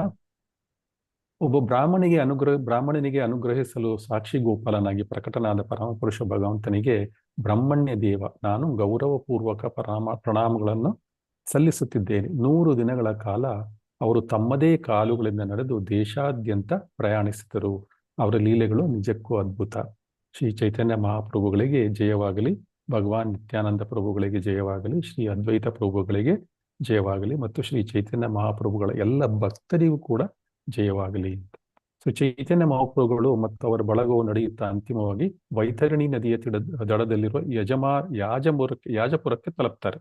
ಅಲ್ಲಿ ಅವರು ವರಹಾದೇವನ ಮಂದಿರವನ್ನು ಕಂಡು ಅವರಿಗೆ ವರಹಾದೇವನಿಗೆ ಚೈತನ್ಯ ಮಹಾಪ್ರಭುಗಳು ಪ್ರಣಾಮವನ್ನು ಮಾಡ್ತಾರೆ.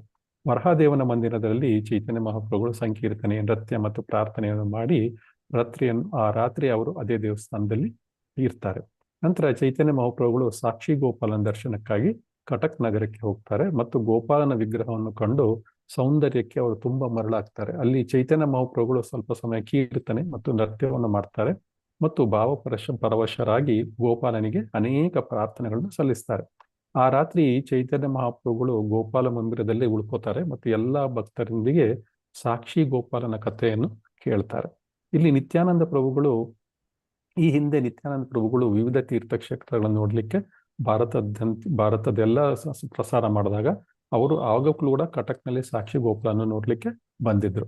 ಆ ಸಮಯದಲ್ಲಿ ನಿತ್ಯಾನಂದ ಪ್ರಭುಗಳು ಎಲ್ಲ ಜನರಿಂದ ಸಾಕ್ಷಿ ಗೋಪಾಲನ ಕಥೆಯನ್ನು ಕೇಳಿದ್ರು. ಈಗ ಅದನ್ನು ಅವರು ಮತ್ತೆ ವಿವರಿಸ್ತಾರೆ ಮತ್ತು ಚೈತನ್ಯ ಮಹಾಪ್ರಭುಗಳು ಅದನ್ನು ತುಂಬಾ ಸಂತೋಷ ಪಟ್ಕೊಂಡು ಕೇಳ್ತಾರೆ. ಸೊ ಹಿಂದೆ ದಕ್ಷಿಣ ಭಾರತದ ವಿದ್ಯಾನಗರದಲ್ಲಿ ಇಬ್ಬರು ಬ್ರಾಹ್ಮಣರು ಇರ್ತಾರೆ. ಅವರು ವಿವಿಧ ತೀರ್ಥಕ್ಷೇತ್ರಗಳನ್ನು ನೋಡ್ಲಿಕ್ಕೆ ಸುದೀರ್ಘವಾದ ಪ್ರವಾಸ ಮಾಡ್ತಾರೆ. ಗಯಾ, ಕಾಶಿ, ಪ್ರಯಾಗ ಈ ತರ ಎಲ್ಲ ಅವರು ಭೇಟಿ ಕೊಟ್ಟು ನಂತರ ಮಥುರೆಗೆ ಬರ್ತಾರೆ. ಸೊ ಮಥುರೆಯನ್ನು ತಲುಪಿ ಅವರು ಬೃಂದಾವನದಲ್ಲಿ ವಿವಿಧವಾದ ವನಗಳನ್ನು ಸಂದರ್ಶಿಸ್ತಾರೆ. ಗೋವರ್ಧನಗಿರಿಗೂ ಬರ್ತಾರೆ. 12 ವನಗಳನ್ನು ಸುತ್ತಿ ಕೊನೆಗೆ ಬೃಂದಾವನಕ್ಕೆ ಬರ್ತಾರೆ, ಬೃಂದಾವನ ನಗರಕ್ಕೆ. ಅಲ್ಲಿ ಬೃಂದಾವನದ ಒಂದು ಹಳ್ಳಿಯಲ್ಲಿ, ಪಂಚಕ್ರೋಶಿ ಎನ್ನುವ ಒಂದು ಹಳ್ಳಿಯಲ್ಲಿ ಆಗ ಗೋವಿಂದ ಮಂದಿರ ಸ್ಥಳದಲ್ಲಿ ಗೋಪಾಲ ಭಗವಂತನ ಭವ್ಯವಾದ ಪೂಜೆ ನಡೀತಾ ಇದ್ದ ಒಂದು ದೊಡ್ಡ ದೇವಸ್ಥಾನ ಇರುತ್ತೆ. ಅಲ್ಲಿ ಯಮುನಾ ನದಿಯ ವಿವಿಧ ಘಾಟಗಳಾದ ಕೇಶಿ ಘಾಟ ಮತ್ತು ಕಾಲಿಯ ಘಾಟಗಳ ಸ್ನಾನ ಮಾಡಿದ ನಂತರ ಎಲ್ಲರೂ ಏನ್ ಮಾಡ್ತಾರೆ, ಯಾತ್ರಿಕರು ಗೋಪಾಲನ ಮಂದಿರಕ್ಕೆ ಗೋಪಾಲನ ದೇವಸ್ಥಾನಕ್ಕೆ ಭೇಟಿ ಕೊಡ್ತಾರೆ. ನಂತರ ಆ ದೇವಸ್ಥಾನದಲ್ಲಿ ಅವರು ವಿಶ್ರಾಂತ ಪಡೀತಾರೆ. ಗೋಪಾಲನ ವಿಗ್ರಹ ಏನಿರುತ್ತೆ, ಅವರ ತುಂಬಾ ಸೌಂದರ್ಯ ಅವರ ಏನ್ ಮಾಡುತ್ತೆ, ಚೈತನ್ಯ ಮಹಾಪ್ರಭುಗಳ ಮನಸ್ಸನ್ನು ಸೆಳೆಯುತ್ತೆ ಮತ್ತು ಅಪಾರ ಸಂತೋಷವನ್ನು ಅನುಭವಿಸ್ತಾ ಅವರು 4 ದಿವಸ ಅದೇ ದೇವಸ್ಥಾನದಲ್ಲಿ ಉಳ್ಕೊತಾರೆ. ಸೊ ಈ ಇಬ್ಬರು ಈ ಬ್ರಾಹ್ಮಣರಿಬ್ಬರು ಗೋಪಾಲನ ವಿಗ್ರಹ ಸೌಂದರ್ಯವನ್ನು ನೋಡಿಕೊಂಡು ಅಲ್ಲಿ 4 ದಿವಸ ಉಳಿತಾರೆ. ಆ ಇಬ್ಬರು ಬ್ರಾಹ್ಮಣರಲ್ಲಿ ಒಬ್ಬರು ವೃದ್ಧರಾಗಿರ್ತಾರೆ, ಇನ್ನೊಬ್ಬರು ಯುವಕರಾಗಿರ್ತಾರೆ.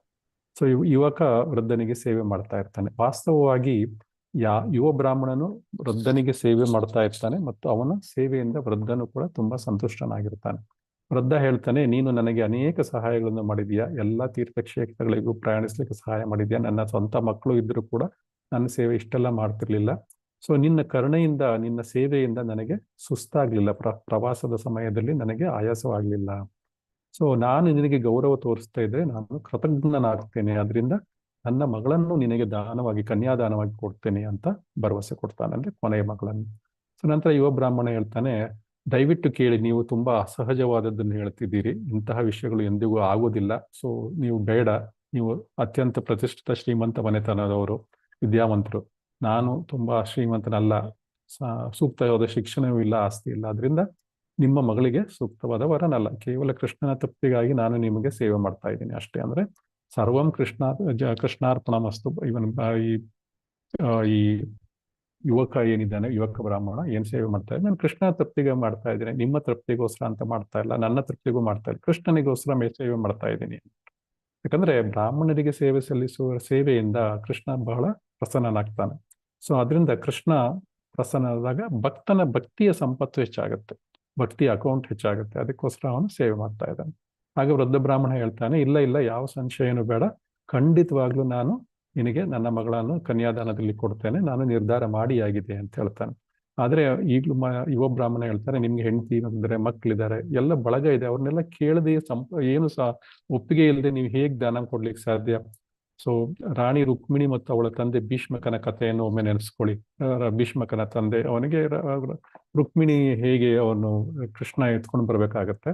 ಸೊ ಆ ರೀತಿ ರಾಜ ಭೀಷ್ಮಕರು ತನ್ನ ಮಗಳಿಗೆ ಕೃಷ್ಣನಿಗೆ ದಾನ ಮಾಡಲಿಕ್ಕೆ ಇಷ್ಟ ಇತ್ತು, ಆದ್ರೆ ರುಕ್ಮಿಗೆ ಇಷ್ಟ ಇರಲಿಲ್ಲ, ಅವರ ಬಂಧು ಬಳಗದವರಿಗೆ ಇಷ್ಟ ಇರಲಿಲ್ಲ. ಆದ್ರಿಂದ ತನ್ನ ನಿರ್ಧಾರಗಳನ್ನು ಭೀಷ್ಮಕನಿಗೆ ಅದನ್ನು ಕಾರ್ಯಗತಗೊಳಿಸ್ಲಿಕ್ಕೆ ಸಾಧ್ಯವಾಗಲಿಲ್ಲ. ನಂತರ ಕೃಷ್ಣ ರುಕ್ಮಿಣಿಯನ್ನು ತಗೊಂಡ್ಬಂದ್ಬಿಡ್ತಾನೆ ರಥದಲ್ಲಿ, ಯುದ್ಧ ಮಾಡಿ, ಅದು ಬೇರೆ ವಿಷಯ. ನಂತರ ವೃದ್ಧ ಬ್ರಾಹ್ಮಣ ಹೇಳ್ತಾನೆ, ನನ್ನ ಮಗಳು ನನ್ನ ಸ್ವಂತ ಆಸ್ತಿ, ನಾನು ಹೇಳಿದ ಮಾತು ನಾನು ಕೇಳ್ತಾಳೆ, ನನ್ನ ಆಸ್ತಿ ಅದು, ನಾನು ಕೊಟ್ಟರೆ ಯಾರು ತಡೆಯೋದಿಲ್ಲ ಅದನ್ನ. ಸೊ ಅದರಿಂದ ನಾನು ದಾನವಾಗಿ ಕೊಡ್ತೇನೆ ಮತ್ತು ಉಳಿದರ ಸ್ಥಿತಿ ಅವರ ವಿಮರ್ಶೆಗಳನ್ನು ನಾನು ನಿರ್ಲಕ್ಷ್ಯ ಮಾಡ್ತೇನೆ, ಏನೂ ಸಂಶಯ ಬೇಡ ನನಗೆ. ಸೊ ನಿನಗೆ ನನ್ನ ಮಗಳನ್ನು ಕೊಡ್ತೇನೆ, ಚಿಕ್ಕ ಮಗಳನ್ನು ಕೊಡ್ತೇನೆ. ಸೊ ನಂತರ ಬ್ರಾಹ್ಮಣ ಹೇಳ್ತಾನೆ, ಯುವ ಬ್ರಾಹ್ಮಣ, ಓಕೆ ಹಾಗಾದ್ರೆ ಗೋಪಾಲ ವಿಗ್ರಹ ಮುಂದೆ ಅದೇ ರೀತಿ ನೀವು ಶಪಥವನ್ನು ಮಾಡಿ ಅಂತಾನೆ. ಸೊ ನಂತರ ಗೋಪಾಲನ ಮುಂದೆ ಬಂದು ವೃದ್ಧ ಬ್ರಾಹ್ಮಣ ಹೇಳ್ತಾನೆ, ಪ್ರಿಯ ಭಗವಂತನೇ, ನಾನು ಈ ಹುಡುಗಿಗೆ ನನ್ನ ಮಗಳನ್ನು ಕೊಟ್ಟಿದ್ದೇನೆ, ದಯವಿಟ್ಟು ಸಾಕ್ಷಿಯಾಗಿ ಇರು ಅಂತ ಹೇಳ್ತಾನೆ. ಸೊ ನಂತರ ಯುವ ಬ್ರಾಹ್ಮಣನ ವಿಗ್ರಹವನ್ನು ಉದ್ದೇಶಿಸಿ ಆ ಯುವ ಬ್ರಾಹ್ಮಣ ಈಗ ಮಾತಾಡ್ತಾನೆ, ಭಗವಂತ ನೀನೇ ನನ್ನ ಸಾಕ್ಷಿ, ಮುಂದೆ ಅಗತ್ಯವಿದ್ದಲ್ಲಿ ಸಾಕ್ಷಿಗೋಸ್ಕರ ನಾನು ನಿನ್ನನ್ನೇ ಕರ್ಕೊಂಡು ಹೋಗ್ತೀನಿ ಅಂತಾನೆ. ಸೊ ಈ ಮಾತು ಮುಗಿದ ತಕ್ಷಣ ಇದೆಲ್ಲ ಆದ್ರಿಂದ ಈ ಮಾತುಕತೆ ಮುಗಿದ್ಮೇಲೆ ಇಬ್ಬರು ವಾಪಸ್ಸು ವಿದ್ಯಾನಗರಕ್ಕೆ ಹೊರಡ್ತಾರೆ. ಎಂದಿನಂತೆ ಯುವ ಬ್ರಾಹ್ಮಣನು ವೃದ್ಧ ಬ್ರಾಹ್ಮಣನು ಗುರುವಿನಂತೆ ಅವನನ್ನು ಸೇವೆ ಮಾಡಿಕೊಂಡು ಅವನ ರೀತಿಯಲ್ಲಿ ವಿದ್ಯಾನಗರಕ್ಕೆ ಬರ್ತಾರೆ. ಸೊ ನಂತರ ಇಬ್ರು ಅವರವರ ಮನೆ ಹೋಗ್ತಾರೆ. ಸ್ವಲ್ಪ ಸಮಯದ ನಂತರ ವೃದ್ಧ ಬ್ರಾಹ್ಮಣನಿಗೆ ಸ್ವಲ್ಪ ಆತಂಕ ಆಗುತ್ತೆ. ನಾನು ಪವಿತ್ರ ಸ್ಥಳದಲ್ಲಿ ಮಾತು ಕೊಟ್ಟಿದ್ದೇನೆ, ನಾನು ಭರವಸೆ ನಡೀಲೇಬೇಕು, ಈಡೇರಿಸಲೇಬೇಕು, ಇದನ್ನು ಹೀಗೆ ಹೆಂಡತಿ ಮಕ್ಕಳು ಮತ್ತು ಸಂಬಂಧಿಕರಿಗೆ ತಿಳಿಸ್ಬೇಕು. ಸೊ ಹೀಗೆ ಎಲ್ಲರ ಸಭೆ ಕರೆದುಬಿಟ್ಟು ಎಲ್ಲ ಸಂಬಂಧಿಕರದು ಎಲ್ಲ ಗೋಪಾಲನ ಮುಂದೆ ನಡೆದ ಕಥೆ ಎಲ್ಲ ಹೇಳ್ತಾನೆ. ಸೊ ವೃದ್ಧ ಬ್ರಾಹ್ಮಣನ ಕಥೆ ಕೇಳಿ ಏನ್ ಮಾಡ್ತಾರೆ, ಕುಟುಂಬದವರಿಗೆಲ್ಲ ಬೇಸರ ಆಗುತ್ತೆ. ಇಂಥ ಪ್ರಸ್ತಾವನೆ ಮತ್ತೆ ಮಾಡಬೇಡಿ ಅಂದ್ಬಿಟ್ಟು ಹೇಳ್ತಾರೆ. ನಿಮ್ಮ ಮಗಳನ್ನು ಕೆಳಮಟ್ಟದ ಕುಟುಂಬಕ್ಕೆ ನೀಡಿದರೆ ನಮ್ದೆಲ್ಲ ಗೌರವ ಹೋಗ್ಬಿಡುತ್ತೆ ಮತ್ತು ಎಲ್ಲರೂ ಜನ ನಮ್ಮನ್ನು ನೋಡಿ ಹಾಸ್ಯ ಮಾಡ್ತಾರೆ, ನಗುತ್ತಾರೆ ಅಂದ್ಬಿಟ್ಟು ಅವರು ವೃದ್ಧ ಬ್ರಾಹ್ಮಣನ ಒಂದು ಪ್ರಸ್ತಾವವನ್ನು ತಿರಸ್ಕರಿಸ್ತಾರೆ. ಆಗ ಅವ್ರು ಹೇಳ್ತಾರೆ, ವೃದ್ಧ ಬ್ರಾಹ್ಮಣ ಹೇಳ್ತಾನೆ, ಪವಿತ್ರ ಸ್ಥಳದಲ್ಲಿ ಅವನು ಕೊಟ್ಟಿರೋ ಭರವಸೆ ಹೇಗೆ ಮುರಿಲಿಕ್ಕೆ ಸಾಧ್ಯ? ಏನೇ ಸಂಭವಿಸಿದ್ರು ನಾನು ಕೊಡ್ಲೇಬೇಕು ಅಂತ ಹೇಳಿ. ಸೊ ನಂತರ ಎಲ್ಲ ಸಂಬಂಧಿಕರು ಹೇಳ್ತಾರೆ, ನೀವು ಈ ಸಂಬಂಧವನ್ನು ಮುಂದುವರ್ಸ್ಕೊಂಡು ಹೋದ್ರೆ ನಾವೆಲ್ಲ ನಿಮ್ಮ ಜೊತೆ ಸಂಬಂಧವನ್ನು ಕಳ್ಕೊತೀವಿ. ಹಾಗೇನಾದ್ರು ನಡೆದ್ರೆ ನಾವು ಎಲ್ಲ ಆತ್ಮಹತ್ಯೆ ಮಾಡ್ಕೋತೀವಿ ವಿಷ ಕುಡಿದು ಅಂತ ಹೇಳ್ತಾರೆ. ಸೊ ಆಮೇಲೆ ಬ್ರಾಹ್ಮಣ ಹೇಳ್ತಾರೆ, ನಾನು ಯುವಕನಿಗೆ ನೀಡದೇ ಇದ್ರೆ ಅವನು ಗೋಪಾಲ್ಜಿಯನ್ನು ಸಾಕ್ಷಿಗೆ ಕರ್ಕೊಂಡ್ ಬರ್ತಾನೆ. ಆಗ ಅವನು ಬಲವಂತ ಕರ್ಕೊಂಡು ಹೋಗ್ಬೇಕಾಗ್ತದೆ. ಆಗ ಆ ಸಮಯದಲ್ಲಿ ಸಂಪೂರ್ಣ ಧರ್ಮ ನಾವು ಏನು ಫಾಲೋ ಮಾಡ್ತೇವೆ ಅದಕ್ಕೆಲ್ಲ ಏನೂ ಅರ್ಥನೇ ಇರೋದಿಲ್ಲ. ಆಗ ಅವನ ಮಗ ಹೇಳ್ತಾನೆ, ವಿಗ್ರಹ ಸಾಕ್ಷಿ ಆಗ್ಬೋದು, ಆದರೆ ಅಷ್ಟು ದೂರ ದೇಶದಲ್ಲಿದೆ, ಅದನ್ನ ನಿಮ್ಮ ವಿರುದ್ಧ ಸಾಕ್ಷಿ ಹೇಳಲಿಕ್ಕೆ ಹೇಗೆ ಬರೋಕ್ಕೆ ಸಾಧ್ಯ? ಅದೆಲ್ಲ ನೀವೇ ತಲೆ ಕೆಡಿಸ್ಕೊಬೇಡಿ, ಅದೆಲ್ಲ ಹೋಗೋದಲ್ಲ ಅಂದ್ಬಿಡ್ತಾನೆ. ಸೊ ನಾನು ಅಂತಹ ಮಾತನ್ನ ಆಡಿಲ್ಲ ಅಂತ ನೀವು ನಿರಾಕರಿಸಬೇಕಿಲ್ಲ, ಸುಳ್ಳು ಹೇಳುವ ಅಗತ್ಯವಿಲ್ಲ. ನೀವು ಏನು ಹೇಳುವುದನ್ನು ಹೇಳಿದ್ದೀರಿ ಅನ್ನೋದು ನಿಮಗೆ ನೆನಪಿಲ್ಲ ಅಂತ ಹೇಳ್ಬಿಡಿ. ಅದು ನೆನಪಿಲ್ಲ ಅಂತ ಹೇಳುವುದು ಕೂಡ ಸುಳ್ಳೇ ತಾನೆ. ಸೊ ಅದರಿಂದ ಅವರು ವೃದ್ಧನ ಕೈಯಲ್ಲಿ ಸುಳ್ಳನ್ನು ಹೇಳಿಸ್ತಾರೆ. ನೀವು ಕೇವಲ ನನಗೆ ನೆನಪಿಲ್ಲ ಅಂತ ಹೇಳಿದ್ರೆ ಸಾಕು, ಉಳಿದಿದ್ದನ್ನು ನಾವು ನೋಡ್ಕೋತೇವೆ. ನಾವು ಆ ಯುವ ಬ್ರಾಹ್ಮಣನ್ನು ವಾದ ಮೂಲಕವಾಗಿ ತರ್ಕದಲ್ಲಿ ಸೋಲಿಸ್ತೇವೆ ಅಂತ ಹೇಳ್ತಾರೆ. ಸೊ ಇದನ್ನು ಕೇಳಿದಾಗ ಆ ವೃದ್ಧ ಬ್ರಾಹ್ಮಣನಿಗೆ ತುಂಬಾ ಬೇಸರ ಆಗುತ್ತೆ. ಅವನು ಗೋಪಾಲನ ಪಾದ ಕಮಲಗಳತ್ತ ತನ್ನ ಗಮನವನ್ನು ಹರಿಸ್ತಾನೆ ಮತ್ತೆ ಹೇಳ್ತಾನೆ, ಪ್ರಾರ್ಥನೆ ಮಾಡ್ತಾನೆ, ಕೃಷ್ಣ, ನಾನು ನಿನ್ನ ಪಾದ ಕಮಲಗಳ ಆಶ್ರಯ ಪಡೆದಿದ್ದೇನೆ, ನನ್ನ ಧರ್ಮಕ್ಕೆ ಚ್ಯುತಿ ಬಾರದಂತೆ ಕಾಪಾಡು ಮತ್ತು ಅದೇ ಸಮಯದಲ್ಲಿ ನನ್ನ ಬಂಧುಗಳ ಪ್ರಾಣಗಳನ್ನು ಉಳಿಸು ಅಂತ ಹೇಳ್ತಾನೆ. ಸೊ ನಂತರ ಈ ರೀತಿ ಅವನು ಯೋಚನೆ ಮಾಡ್ತಾ ಇದ್ದಾಗ ಆ ಯುವ ಬ್ರಾಹ್ಮಣ ಮಾರನೇ ದಿವಸ ಮನೆಗೆ ಬರ್ತಾನೆ. ಆಮೇಲೆ ಗೌರವಪೂರ್ವಕವಾಗಿ ಪ್ರಮಾಣಗಳನ್ನು ಸಲ್ಲಿಸಿ ಹೇಳ್ತಾನೆ, ನೀವು ಮಗಳನ್ನು ದಾನವಾಗಿ ಕೊಡ್ತೀನಿ ಅಂತ ಹೇಳಿದ್ರಲ್ಲ, ಈಗ ನೀವು ಏನು ಹೇಳ್ತಾ ಇಲ್ಲ, ಏನು ಸಮಾಚಾರ ಅಂತಾನೆ. ಆಗ ಯುವ ಬ್ರಾಹ್ಮಣ ಈ ಮಾತು ಕೇಳಿದ್ದಾನೆ. ವೃದ್ಧ ಬ್ರಾಹ್ಮಣ ಹೇಳ್ತಾನೆ, ಈ ಅವಕಾಶವನ್ನು ಬಳಸ್ಕೊಂಡು ಅವನ ಮಗ ಏನಿರ್ತಾನೆ, ವೃದ್ಧ ಬ್ರಾಹ್ಮಣನ ಮಗ, ಆ ಯುವಕನನ್ನು ಹೊಡಿಲಿಕ್ಕೆ ಕೋಲಿನಿಂದ ಹೊರಗೆ ಬಿಡ್ತಾನೆ. ಆಗ ಮಗ ಹೇಳ್ತಾನೆ, ಓ, ನೀನು ಅತ್ಯಂತ ನಿಕೃಷ್ಟ ಆದವನು, ಚಂದಿರನನ್ನು ಹಿಡಿಯಲು ಬಯಸು ಕುಳ್ಳನಂತೆ ನೀನು ನನ್ನ ತಂಗಿಯನ್ನು ಮದುವೆಯಾಗಲು ಬಯಸುತ್ತೀಯಾ ಅಂದ್ಬಿಟ್ಟು ಆ ಮಗ ಅವನ ಬ್ರಾಹ್ಮಣನಿಗೆ ಹೇಳ್ತಾನೆ, ಯುವ ಬ್ರಾಹ್ಮಣನಿಗೆ ಹೇಳ್ತಾನೆ, ಅತ್ಯಂತ ನಿಕೃಷ್ಟನಾದವನೇನು, ನೀನು ಒಬ್ಬ ಚಂದಿರನ್ನು ಹಿಡ್ಕೊಳ್ಳಿಕ್ಕೆ ಒಂದು ಕುಳ್ಳನಂತೆ ಬಂದಿದೀಯ, ನೀನು ನನ್ನ ತಂಗಿಯನ್ನು ಅಂದ್ರೆ ಅವನ ತಂಗಿ ಚಂದಿರದಂತೆ ಆಕಾಶದಲ್ಲಿರುವ ಅಷ್ಟು ಉನ್ನತ ಸ್ಥಾನದಲ್ಲಿದ್ದಾಳೆ ಅಂತ ಅವನ ಅಭಿಪ್ರಾಯ. ನೀನು ಒಂದು ಹಿಂದಿಯಲ್ಲಿ ಬಂದ್ರು ಕುಳ್ಳ ಅಂತ ಅದು ಕಳ್ಳ ಅಂತ ಇರ್ಬೇಕು. ಅದು ಆಕ್ಚುಲಿ ಒಂದು ಸಣ್ಣ ಆ ರೀತಿ ನೀನು ನನ್ನ ತಂಗಿಯನ್ನು ಮದುವೆಯಲ್ಲಿ ಬಯಸ್ತೀಯ ಅಂತ ಇದ್ದಾನೆ. ಸೊ ಅವನ ಕೈಲಿದ್ದ ಕೋಲನ್ನು ಹಿಡಿದು ಬ್ರಾಹ್ಮಣ ಏನ್ ಮಾಡ್ತಾನೆ, ಯುವ ಬ್ರಾಹ್ಮಣ ಹೆದರಿಕೆಯಿಂದ ಓಡೋಗ್ತಾನೆ. ಸೊ ಅವನೇನ್ ಮಾಡ್ತಾನೆ, ಮಾರನೇ ದಿವಸ ಎಲ್ಲ ಹಳ್ಳಿ ಜನಗಳನ್ನು ಒಟ್ಟುಗೂಡಿಸ್ಬಿಟ್ಟು ನಂತರ ವೃದ್ಧ ಬ್ರಾಹ್ಮಣನ್ನು ಕೂಡ ಕರ್ಕೊಂಡ್ಬಂದು ಸಭೆಗೆ ನಂತರ ಹೇಳಿದ್ದಾರೆ. ಅವನು ಯುವ ಬ್ರಾಹ್ಮಣ ಹೇಳ್ತಾನೆ, ಈ ವೃದ್ಧ ಬ್ರಾಹ್ಮಣ ಈ ರೀತಿಯಾಗಿ ನನಗೆ ಭರವಸೆ ಕೊಟ್ಟಿದ್ರು ಮಗಳನ್ನು ಕೊಡ್ತೀನಿ ಅಂತ ಹೇಳಿ, ಈಗ ಅವರು ಆ ಮಾತಿನಿಂದ ತಪ್ಪಿಸ್ಕೋತಾ ಇದ್ದಾರೆ, ಎಲ್ರು ನೀವು ಅವರಿಗೆ ಹೇಳಿ ಅಂತೇಳಿ. ಆಗ ಅವರು, ನೀವು ಆವಾಗ್ಲೇ ಮಗಳನ್ನ ಕೊಡ್ತೀವಿ ಅಂತ ಹೇಳಿದ್ರೆ ಯಾಕೆ ನೀವು ಪೂರೈಸ್ತಾ ಇಲ್ಲ, ನೀವು ಏನ್ ಮಾತು ಕೊಟ್ಟಿದ್ದೀರಿ ಅಂತ ಕೇಳ್ತಾರೆ. ಆಗ ಅವ್ರು ಹೇಳ್ತಾರೆ, ನಂಗೆ ಸರಿಯಾಗಿ ನೆನಪಿಲ್ಲ, ನಾನು ಏನ್ ಮಾತು ಕೊಟ್ಟಿದ್ದೀನಿ ಅಂತ, ಭರವಸೆ ಕೊಟ್ಟು ನೆನಪಿಲ್ಲ ನನಗೆ ಅಂದ್ಬಿಡ್ತಾನೆ. ಆ ಮಗ ಏನ್ಗಳು ಕೊಟ್ಟಿರ್ತಾನೋ ಅದೇ ರೀತಿ ವೃದ್ಧ ಬ್ರಾಹ್ಮಣ ಹೇಳ್ತಾನೆ. ಸೊ ಈ ರೀತಿಯಾಗಿ ಈ ವೃದ್ಧ ಬ್ರಾಹ್ಮಣ ಮಗನು ಇದನ್ನು ಕೇಳಿದಾಗ ಈ ಮಾತನ್ನು ತಿರುಚುವ ಅವಕಾಶವನ್ನು ಬಳಸ್ಕೊಂಡು ಬಹಳ ಉದ್ದಟತನದಿಂದ ಸಭೆಯ ಮುಂದೆ ಏನ್ ಹೇಳ್ತಾನೆ, ಯಾರು ಬ್ರಾಹ್ಮಣನ ಮಗ, ವಿವಿಧ ಪುಣ್ಯಕ್ಷೇತ್ರಗಳನ್ನು ಸುತ್ತುವಾಗ ನನ್ನ ತಂದೆ ಬಹಳ ಹಣ ತಗೊಂಡೋಗಿದ್ರು, ಆ ಹಣವನ್ನು ನೋಡ್ಬಿಟ್ಟು ಈ ಧೂರ್ತ ಏನ್ ಮಾಡ್ತಾನೆ, ಯುವ ಬ್ರಾಹ್ಮಣ ಅದಕ್ಕೆ ಕಿತ್ತುಕೊಳ್ಳಿಕ್ಕೆ ಅವನು ಪ್ರಯತ್ನ ಪಡ್ತಾನೆ. ಮತ್ತು ಆ ತಂದೆ ಜೊತೆಗೆ ಯಾರು ಇರ್ಲಿಲ್ಲ. ಈ ಧೂರ್ತ ನನ್ನ ತಂದೆಗೆ ದತೂರ ಎಂಡ ಅಮಲು ಪದಾರ್ಥವನ್ನು ತಿನ್ನಿಸಿ ಹುಚ್ಚನನ್ನಾಗಿ ಮಾಡ್ಬಿಟ್ಟಿದ್ದಾನೆ.